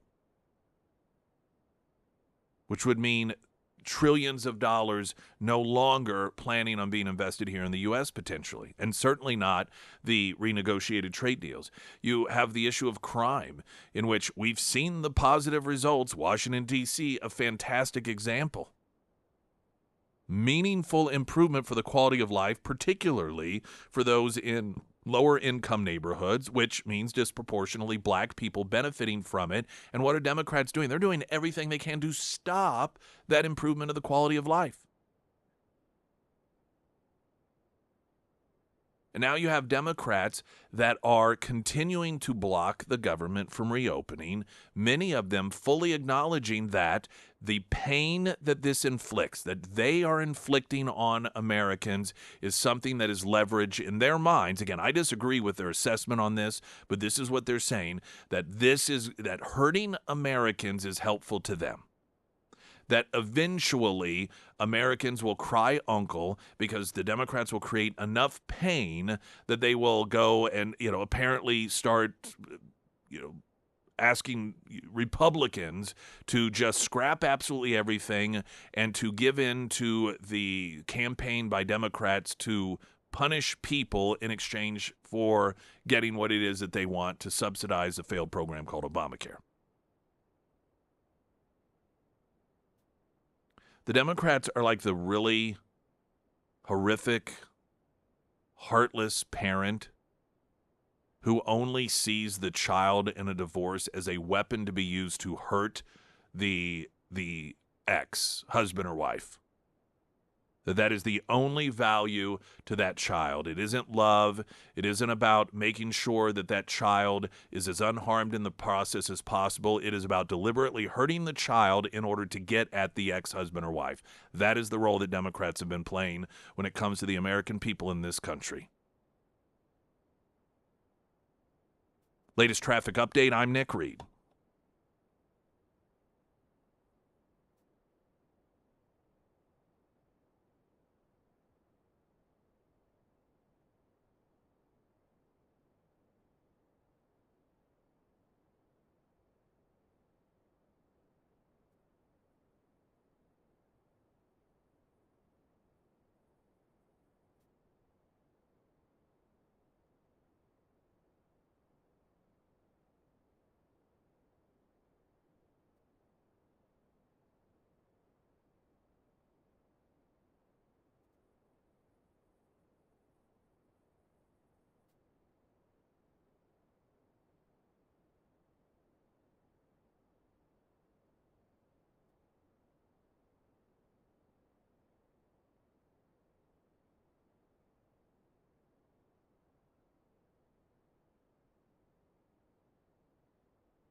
Hey everyone, we got Sarah Myers. Thank Welcome. you. Foreman Mechanical Heating and Air. Look, we are in that weird in between weather right now where it's like, do we really need our heat?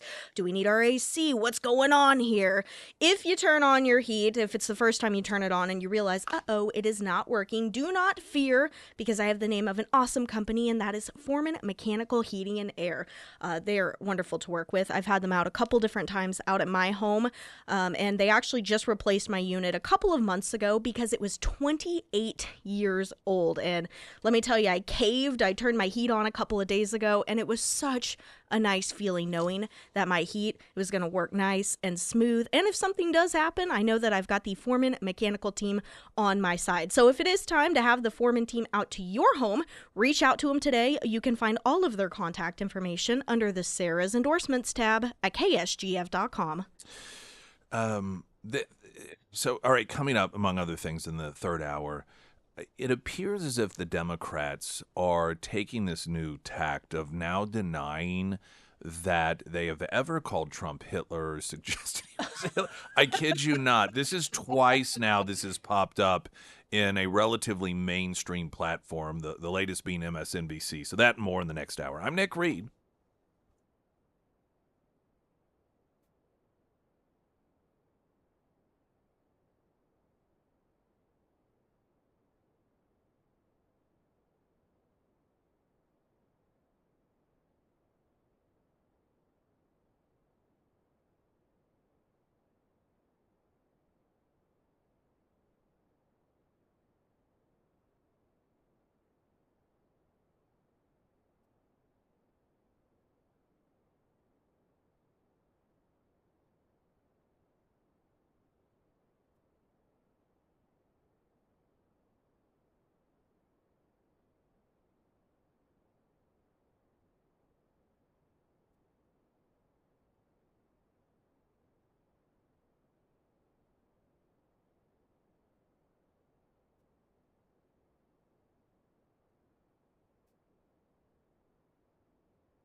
Springfield's Talk 1041. Hey, welcome to the show.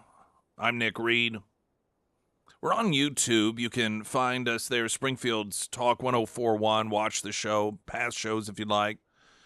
Of course, you can listen the way that you currently are. If you haven't downloaded the app, I recommend you do that. It's an easy way to listen and to listen to podcasts, past shows. Also, send text messages in to the Pyramid Roofing Company text line.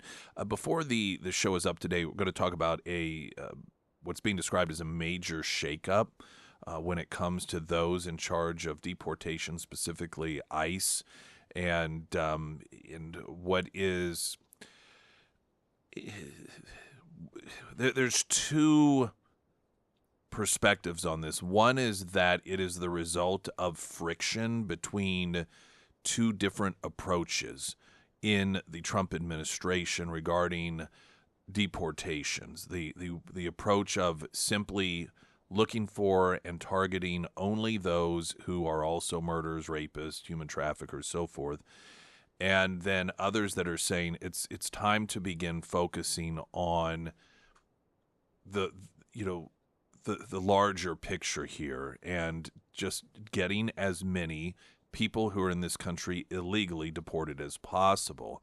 Now, there are some who, the other perspective is that while that friction does exist, that's not necessarily the reason that these changes are taking place, that ultimately, and this would be true to Trump fashion, it is the result of a realignment in order to increase the amount of deportations, which I know for a lot of some Americans, that's horrifying. For others, that's like, yes, as awesome as this has been, because if you look at it and you're like, okay, I mean, every day these deportations, and then Trump's like, no, we can do more.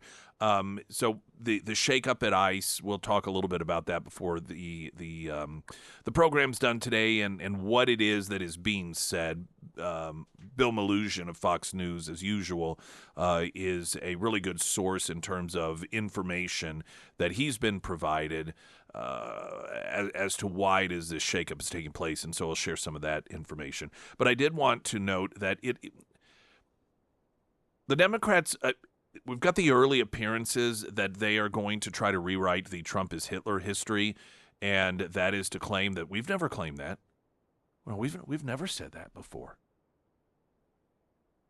This is Nicole Wallace, and she has Illinois Governor Pritzker on her show on MSNBC, and Pritzker is denying ever calling Trump or suggesting Trump is Hitler, and Nicole Wallace responding to that. I haven't suggested that Donald Trump is Hitler. I wouldn't say I don't that. think any Democrat has. I actually, and I think it's a smear that they project back on to critics. Well, That's rich. Can you believe it? She's really rich. This isn't the first time this has been claimed. One of the left-wing podcast activists that was squalling the most about being in that AI video that Trump did of flying Yes. And so one of the protesters that was in that video was that Session, or you know what I'm talking about? What's his name? Harry? Harry's- Is that right? Or something like that. He evidently is very big and influential in the world of left-wingers, social media, and he was on with Piers Morgan, and he began, that's the first time I heard this claim being made, where he was denied. He's like, oh, we've never suggested Trump is Hitler. What are you talking about? To the point that the other panelists, you could tell they were almost like, what? What, are you serious? And he began challenging them. Well, when? What time? And generally speaking, when you have the truth on your side, it's very easy to show receipts. But, Piers Morgan essentially was like, well, what are you talking about? Like, all the time. I mean, I don't have the full listing in front of me, but this has become so commonplace. It isn't like, oh, you remember at that one event 2 years ago. If something like that occurs once or twice, it stands out at that moment in time. You can cite when it was said.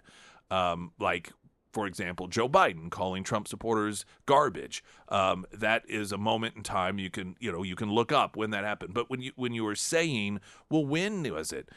Tell me when we said. Well, okay, give me a minute because I can find. And in fact, there are montages going around responding to this ludicrous claim from the Democrats that they've never suggested Trump is Hitler, in which it's just a montage of Democrats comparing Trump to Hitler, saying he is Hitler, he's like Hitler. I mean, it's nonstop with these folks. And this is reminiscent of Democrats claiming that Kamala Harris, she was never border czar. That was something you guys said about her. What are you talking about? There was even a very, very brief period of time in which Democrats began to claim that they were never against photo ID. That was in the lead up to the election. That wasn't a theme that they decided to continue to run with. So it's going to be interesting to see if, the first claim coming from some left-wing social media activist with a lot of followers is one thing. But then on MSNBC, as discredited as they are, there's still a quote mainstream media outlet, and have Nicole Wallace and then Governor Pritzker on there just absurdly claiming, acting like we don't even know what. She went on to be like, now J.D. Vance called him Hitler once, and so maybe that's what they're talking about. I hope that they do. I hope they do run with this tactic of now trying to claim that they've never suggested Trump supporters are Nazis and all of this, because everyone knows the truth on this. And all it is going to do is what people that are left out there not really knowing whether they can believe and trust the left, they're going to see that stuff, and they're just going to recognize that that these people are lunatics. These people are so completely dishonest. They will lie about the color of the sky or anything else as long as it serves their purpose. And it is just a continual because here, look at it this way. And I know when you hear this stuff, it's very frustrating, right? Because you're like, oh gosh, people may believe that. No one's going to believe that. No one is going to believe that. There is no person out there that believes that has been paying attention all this time, that has been listening to the media call Trump Hitler and supporters Nazis. They've seen this constant theme where even John Fetterman's out there saying we have to stop calling people we don't like Nazis. And there's no person out there that has been observing this that is going to then hear Nicole Wallace or Governor Pritzker or anyone else say, no, we've never said that, and then go, oh, gosh, I guess I was just wrong. I guess that was in my mind. I just made that up. There is no one that is going to switch from believing and recognizing that they have been saying that to suddenly thinking that they haven't because they claim that they haven't. No one. In terms of people, increasing the number of people that have an accurate recognition of who is telling the truth and who is lying, this is a positive for the truth, because the lie is so absurd. It is not confusing. And it's very, very, very simple to determine who is the truth teller and who is the liar. Latest news update.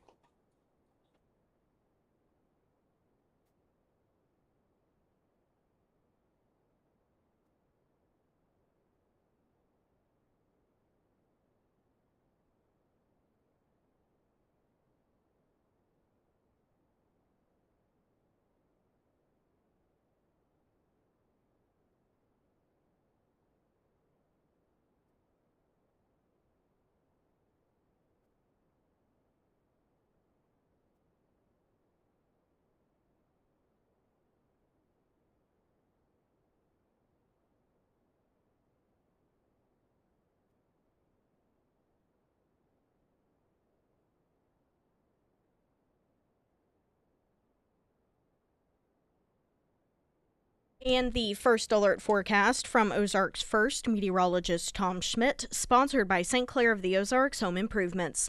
Today we'll see showers mainly after 1 p.m. with a high near 58. Tonight, showers with a low around 43. For your Wednesday, an 80% chance of showers mainly before 1 p.m. and a high near 52. And taking a look at Thursday, mostly sunny with a high near 56.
I want to note, played audio in the last segment of Governor Pritzker, Democrat governor of Illinois, and Nicole Wallace on MSNBC, claiming that they don't know any Democrats that have ever called Trump Hitler, and that's just something that Republicans are falsely accusing Democrats of doing.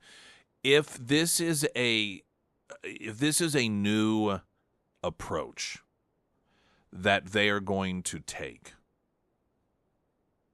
and they find themselves ever confronted with the actual video of or an audio, like, well, okay, you say that, but here you are, or here is this other Democrat, and then it's, audio or video of them comparing Trump to Hitler.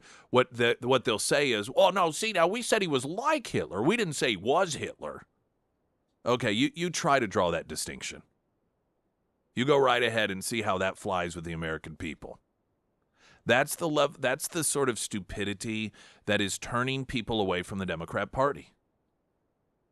Is these games that are generally no longer played by individuals once they get to the age of 6 or 7. That is the level of their argument, is that of a 4 or 5-year-old. Well, I didn't say he was Hitler. See, I said he was just like Hitler. Okay, it's the same thing, and we know it. There's been another commissioned autopsy for the Democrat Party. You may have heard this term used on numerous occasions, and that is to describe an evaluation as to what happened in the last election. How is it that Democrats got so shellacked? what is going on. It's an autopsy.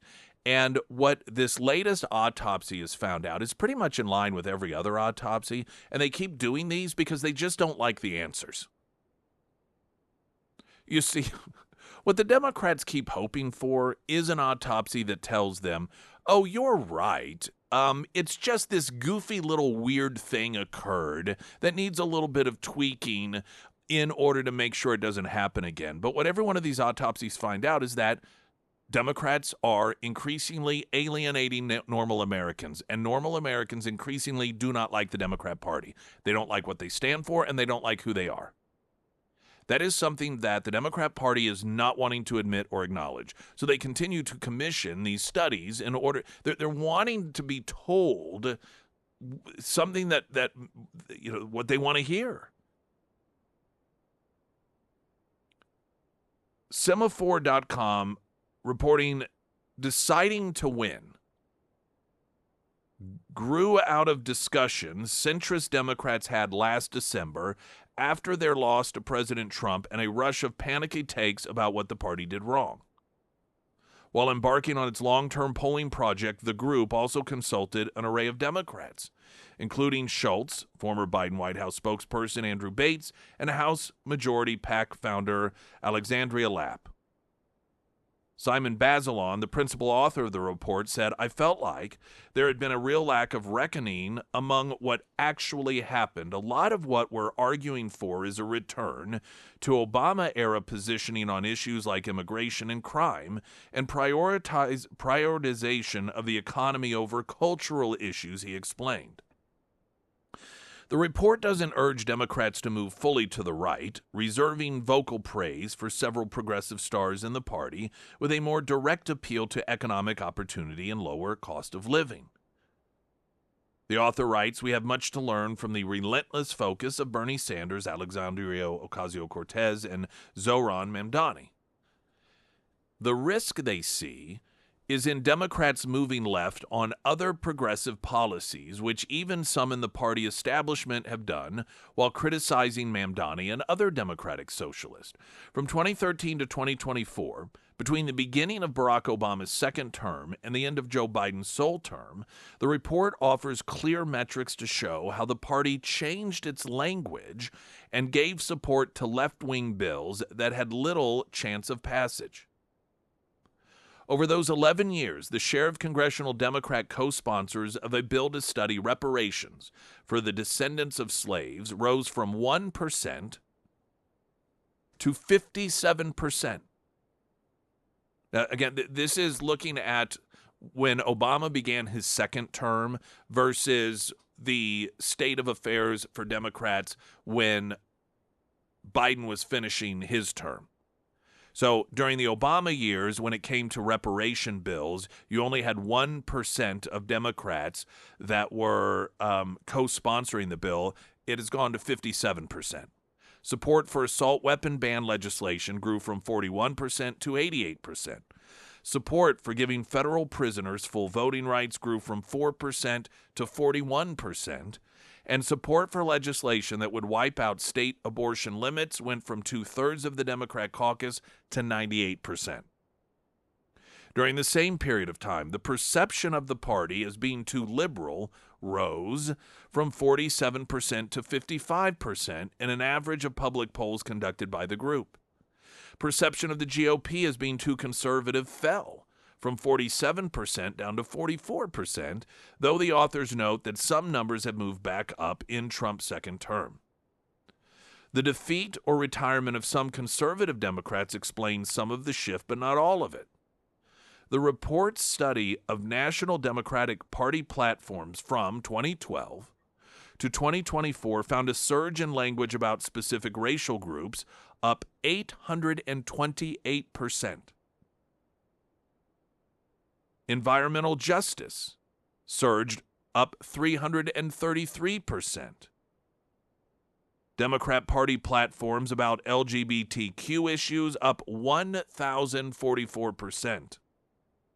Mentions of men in the Democrat Party fell by 63%, and the mention of fathers fell by 100%. In other words, it went from existing to where fathers non-existent in terms of Democrat Party platform priorities. And focusing on anything that revolved around, quote, responsibility fell by 83%. In 2020 and 2024, the party platform began with land acknowledgments for the Native American tribes that had previously inhabited their convention sites. Those shifts did not win votes.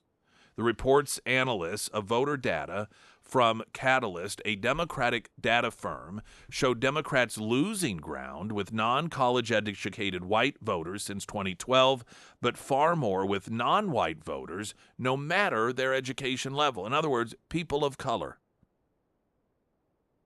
Progressive language and policies meant to win the non-white voters simply did not work, and in fact worked against them. Because while they were running around telling all these different groups what to think, what to believe, I don't think there was a greater demonstration of white liberal elitism than telling people in the Latin community that they needed to reject the heritage of their language with male and female, language, Latina, Latino, and instead go with this Latinx stuff. And what this evaluation found is, again, it not only did not help them, but it actually worked against them. Now, the piece notes that progressives, and this is the problem the Democrat Party has, okay? Progressives have their own theories on why Democrats have been losing. At Persuasion 2025, a one-day conference organized by Way to Win in Swayable last month, strategist Annette Schenker-Osorio argued that Democrats were beset by polling-ism, which told them that voters had static opinions and responded to messages they agreed with.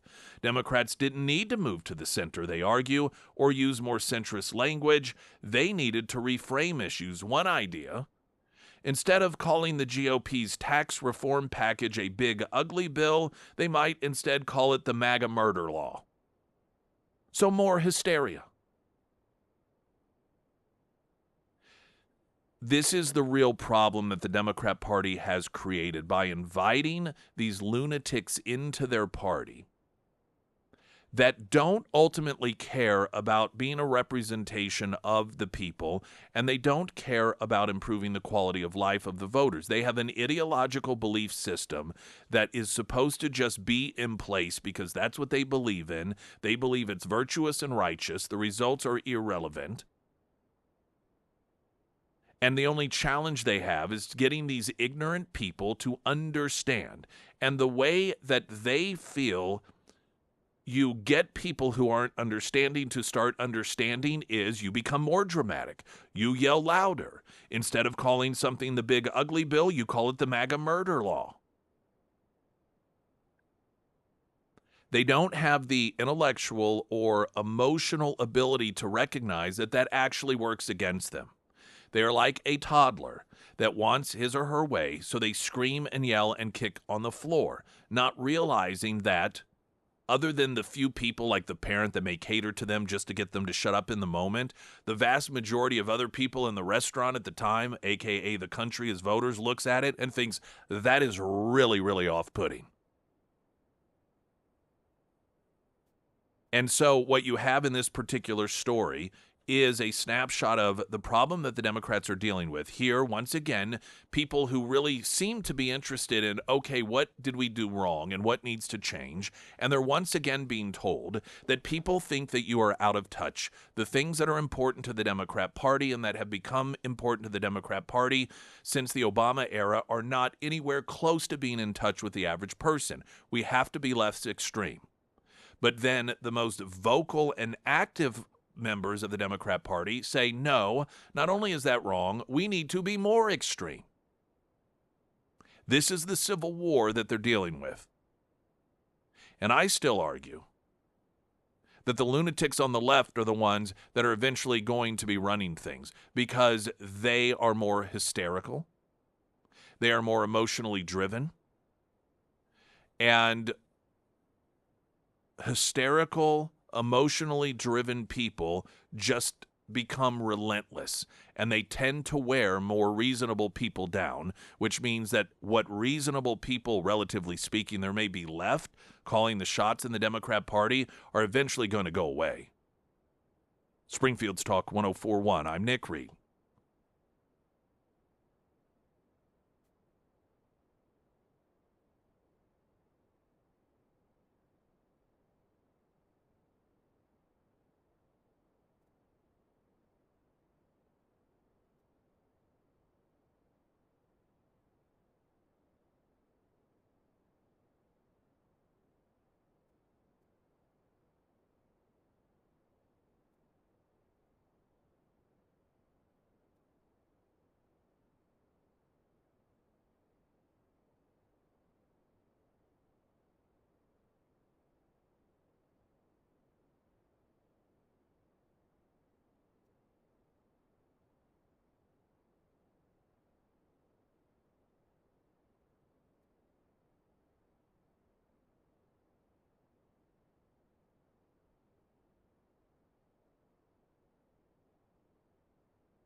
All right, coming up, we're going to get a quick check on the latest traffic. Last traffic report of the morning.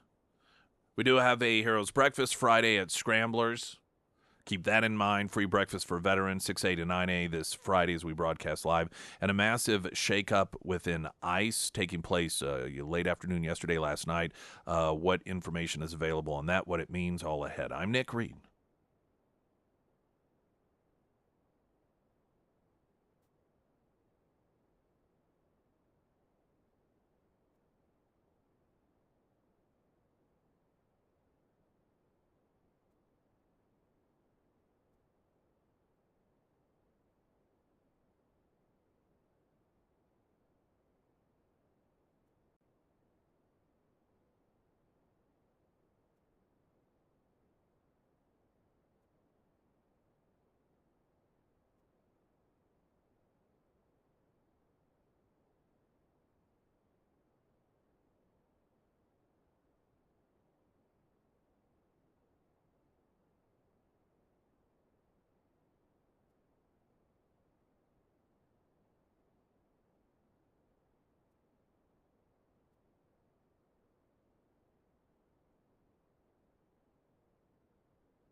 Springfield's Talk 1041, the first alert forecast from Ozarks First meteorologist Tom Schmidt, sponsored by J&S Automotive.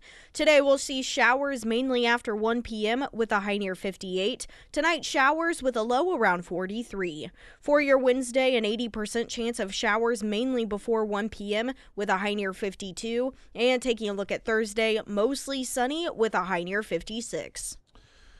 Major shakeup at ICE last night. Bill Malugin of Fox News posting what information he knows or has been fed from within the administration and some of these different divisions, ICE, Border Patrol, so forth. And I'm going to share with you what it is in terms of information that he has sharing per 4 senior DHS and Trump administration sources. A mass removal of ICE leadership around the country is underway, with up to 12 ICE field office chiefs being removed and reassigned in an effort to increase deportation numbers. I'm told the move is spearheaded by Corey Lewandowski, and a handful of the ICE chiefs will likely be replaced by Border Patrol and CBP officials, some of whom will be handpicked by aggressive and controversial Border Patrol Commander Greg Bovina. I'm told some of the ICE leadership removed from their positions include the ICE field office directors in Los Angeles, Phoenix, Philadelphia, Denver, El Paso, San Diego, Seattle/Portland, and New Orleans.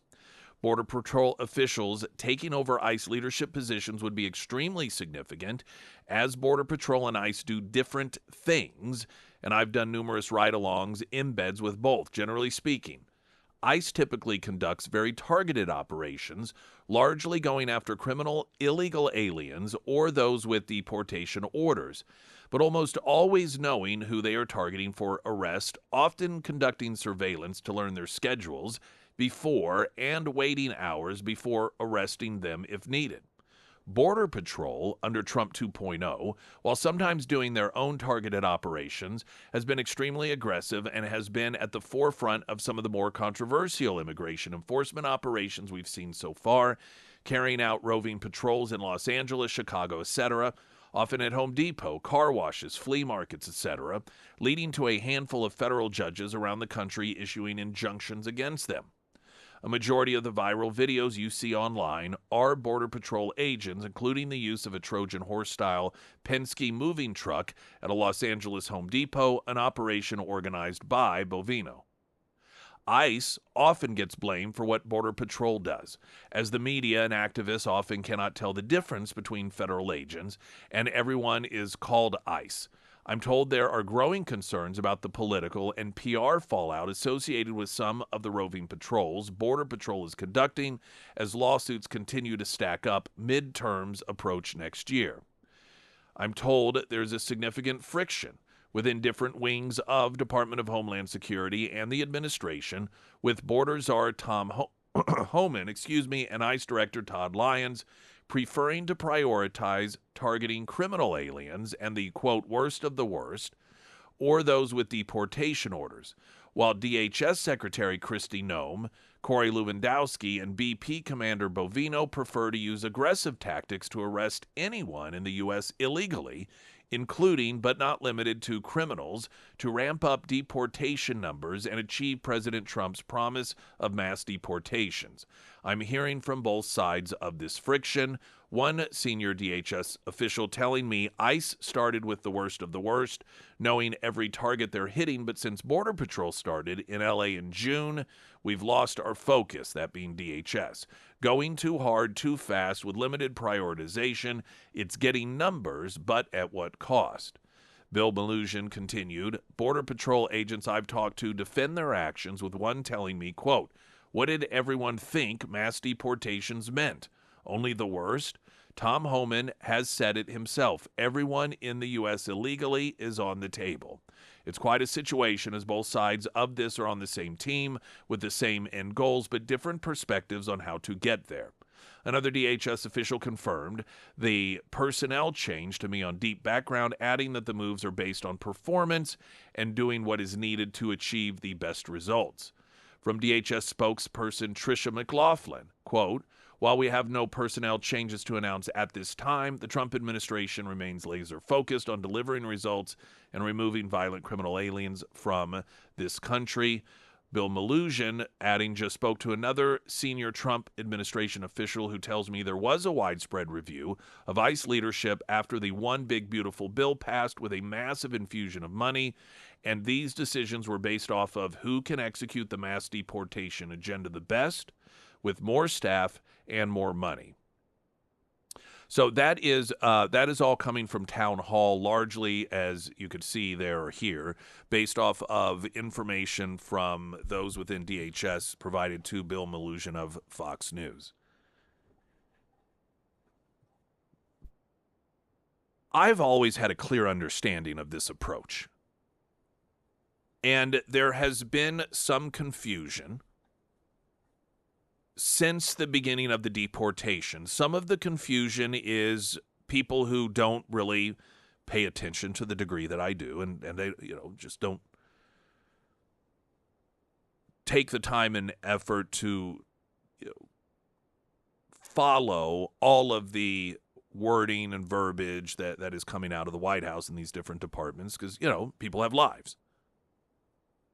Some of the confusion is, I think, it's deliberate. It is put out there in order to make it seem as if the Trump administration either is chaotic and doesn't know what it's doing, or to make it seem as if the Trump administration lied about whom it is that they were going after for deportation. The Trump has always, this has never been a secret, said people who are in this country illegally should be deported. This is not a secret. Well before Trump was reelected president, there were questions on national shows about exactly how is it that the Trump administration can manage a haul that large. In fact, I think it was on Glenn Beck listening to, I forget who it was at the time, somebody that had been in talks with the Trump campaign, essentially planning ahead of time logistically how it is to get such a high volume of people out of this country who are in this country illegally. So the conversation has always been about how on earth can you get every single person who is in this country illegally deported. This is not news to anyone. Logistically speaking, once the Trump administration was in place, the plan was to first go after those individuals, because you got to start somewhere. You have to have a first bite at the apple, and that first bite were the people who are the most dangerous amongst us. It just makes sense to get them out first. Murderers, rapists, drug dealers, drug traffickers. And some of them were easier because we would learn the Biden administration actually knew where these people were. They just weren't really doing anything about it. And so it was an easy place to start logistically. You have to start somewhere, and that was the place that made the most sense. And the administration was very clear in saying this is where we're going to start first. What would be the beginning of the ability of people to confuse the issue was when you would have a raid, let's say it's on some home, an individual that is a convicted rapist and wanted for murder who's in this country illegally, and so ICE in a targeted manner goes in and captures that individual. Well, of course, everyone else that may be in that safe house at the time, they detain. And what would oftentimes happen is there would be other people in there that were in the country illegally, but they hadn't necessarily committed any sort of violent crime. Well, the ultimate goal, of course, is to deport everyone who is in this country illegally. So you had two approaches at that point. Given that in the raid and the capture of a violent murderer who is in this country illegally, and you're capturing them for deportation purposes, and then you happen to also, during that event, capture some others who are in this country illegally, you can either go ahead and deport them because you already have them in custody, even though they aren't also a violent criminal, or let them go only to down the road be out there trying to recapture them again. Now, which of those two approaches makes the most sense? This is where Trump, of course, is different. The standard government approach of inefficiency would be, well, just go ahead and let them go because they're not on our list, and then we'll just spend all the time and the resources and the efforts going after them later. The Trump mindset is that doesn't make any sense. They're going to go eventually. They're in this country illegally. We happen to, it's almost like a bonus. We happen to grab them up while spending resources looking for someone else. And so we can now have the benefit of killing two birds with one stone, if you will, and deporting them at the same time. Well, what that did is it allowed the media to say, see, they were lying. Look at these people that are being deported. Those aren't actual mean, awful, drug-dealing, violent criminals. Those are people who are just in this country illegally. Well, yeah. That is true. But again, the Trump administration never said, we are only going to go after violent criminals. They said that is where we are going to start. And that is what they did. Now, here's the other thing. Clearly, over time, you're going to run out of the first tier of people.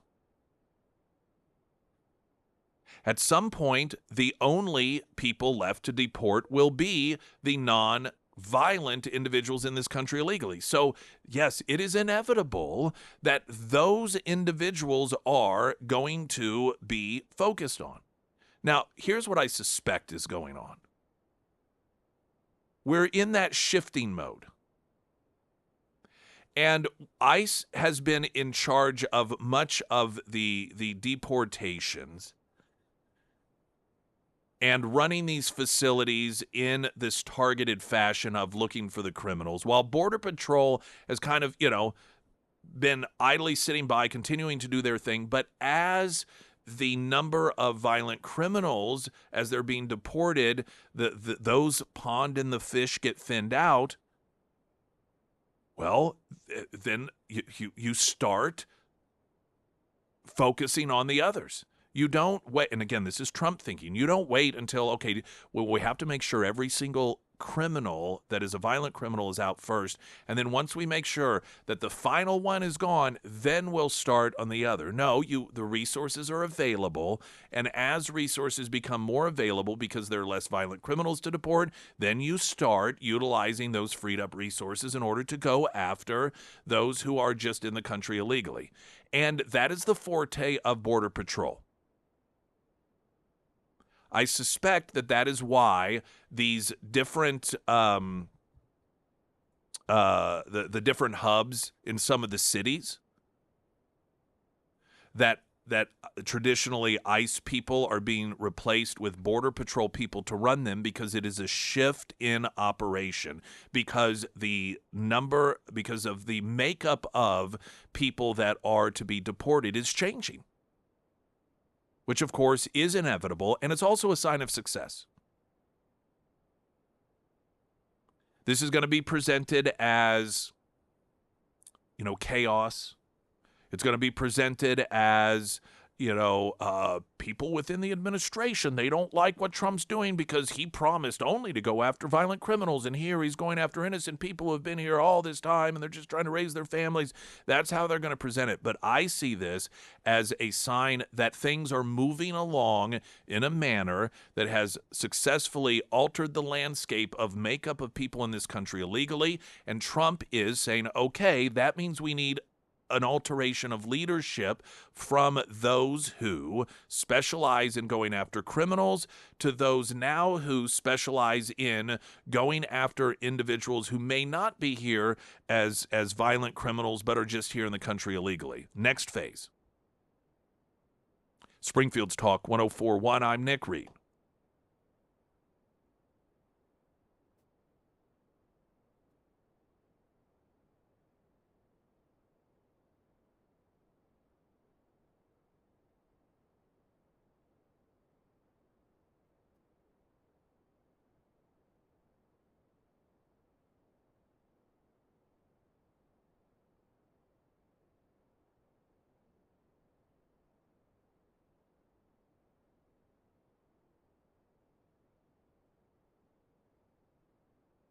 Emily Johnson, House Theory Realty, for your home buying needs, your home selling needs. I've talked about the honesty factor here, and sometimes we associate honesty with nice. Nice people are honest. Honest people are nice.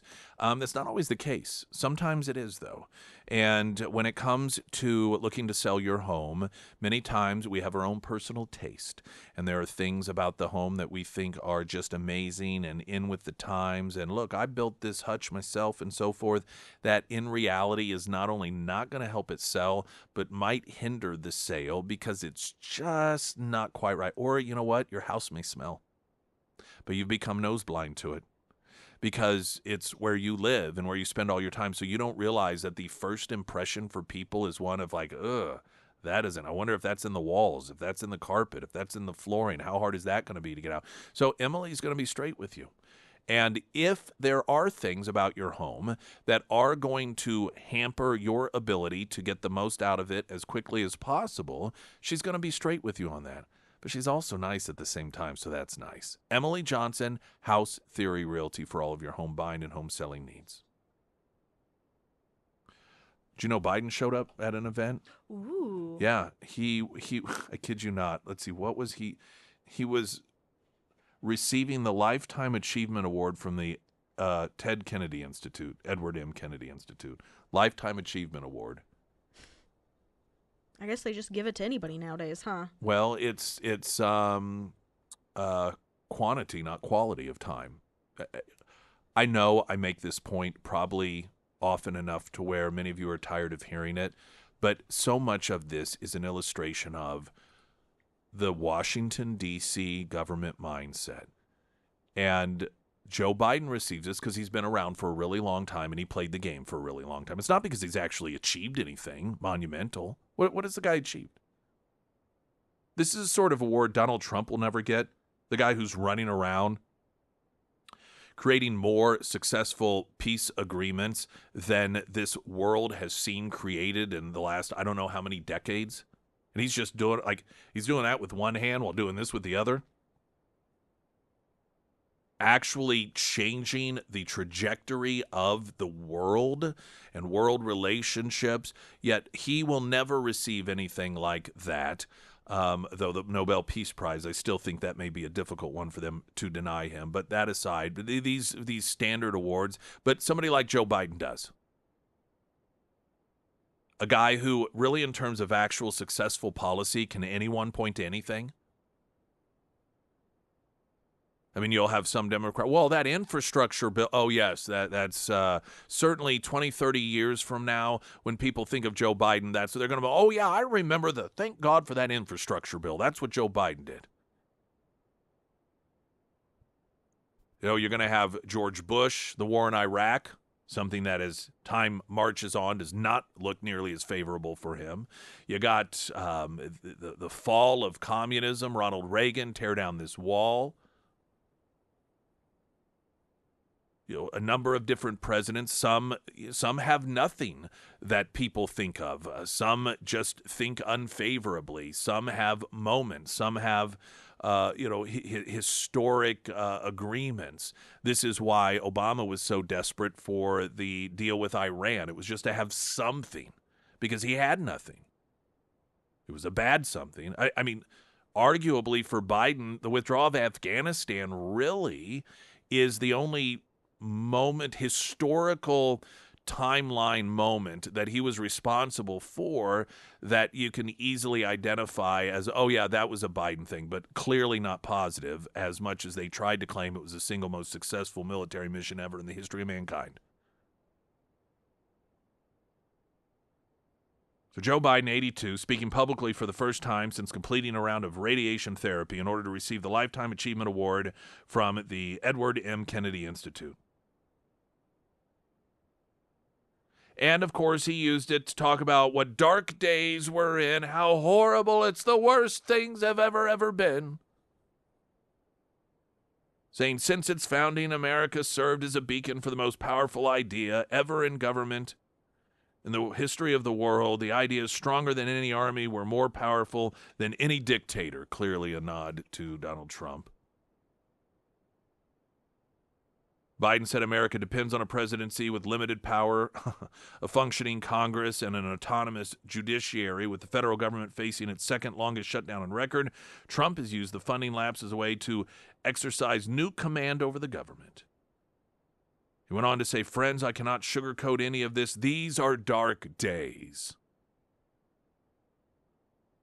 Before predicting that the country will find our true compass again and emerge as we always have, stronger, wiser, more resilient, more just, so long as we keep the faith, which is really an incredible declaration given that we were told there would never be another election again.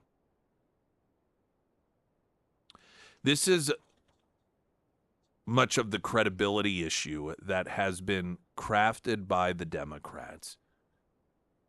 They make these rhetorical claims on opposite ends of the spectrum that contradict one another. On one hand, Donald Trump is a dictator. These are the darkest times ever. And as we were told, Donald Trump getting elected would mean the end of elections. He was going to cancel elections. It was going to be the end of democracy. Yet then they say, oh, but our brightest days are ahead. That the spirit of America is going to rise up and we're going to correct ourselves. Well, which is it?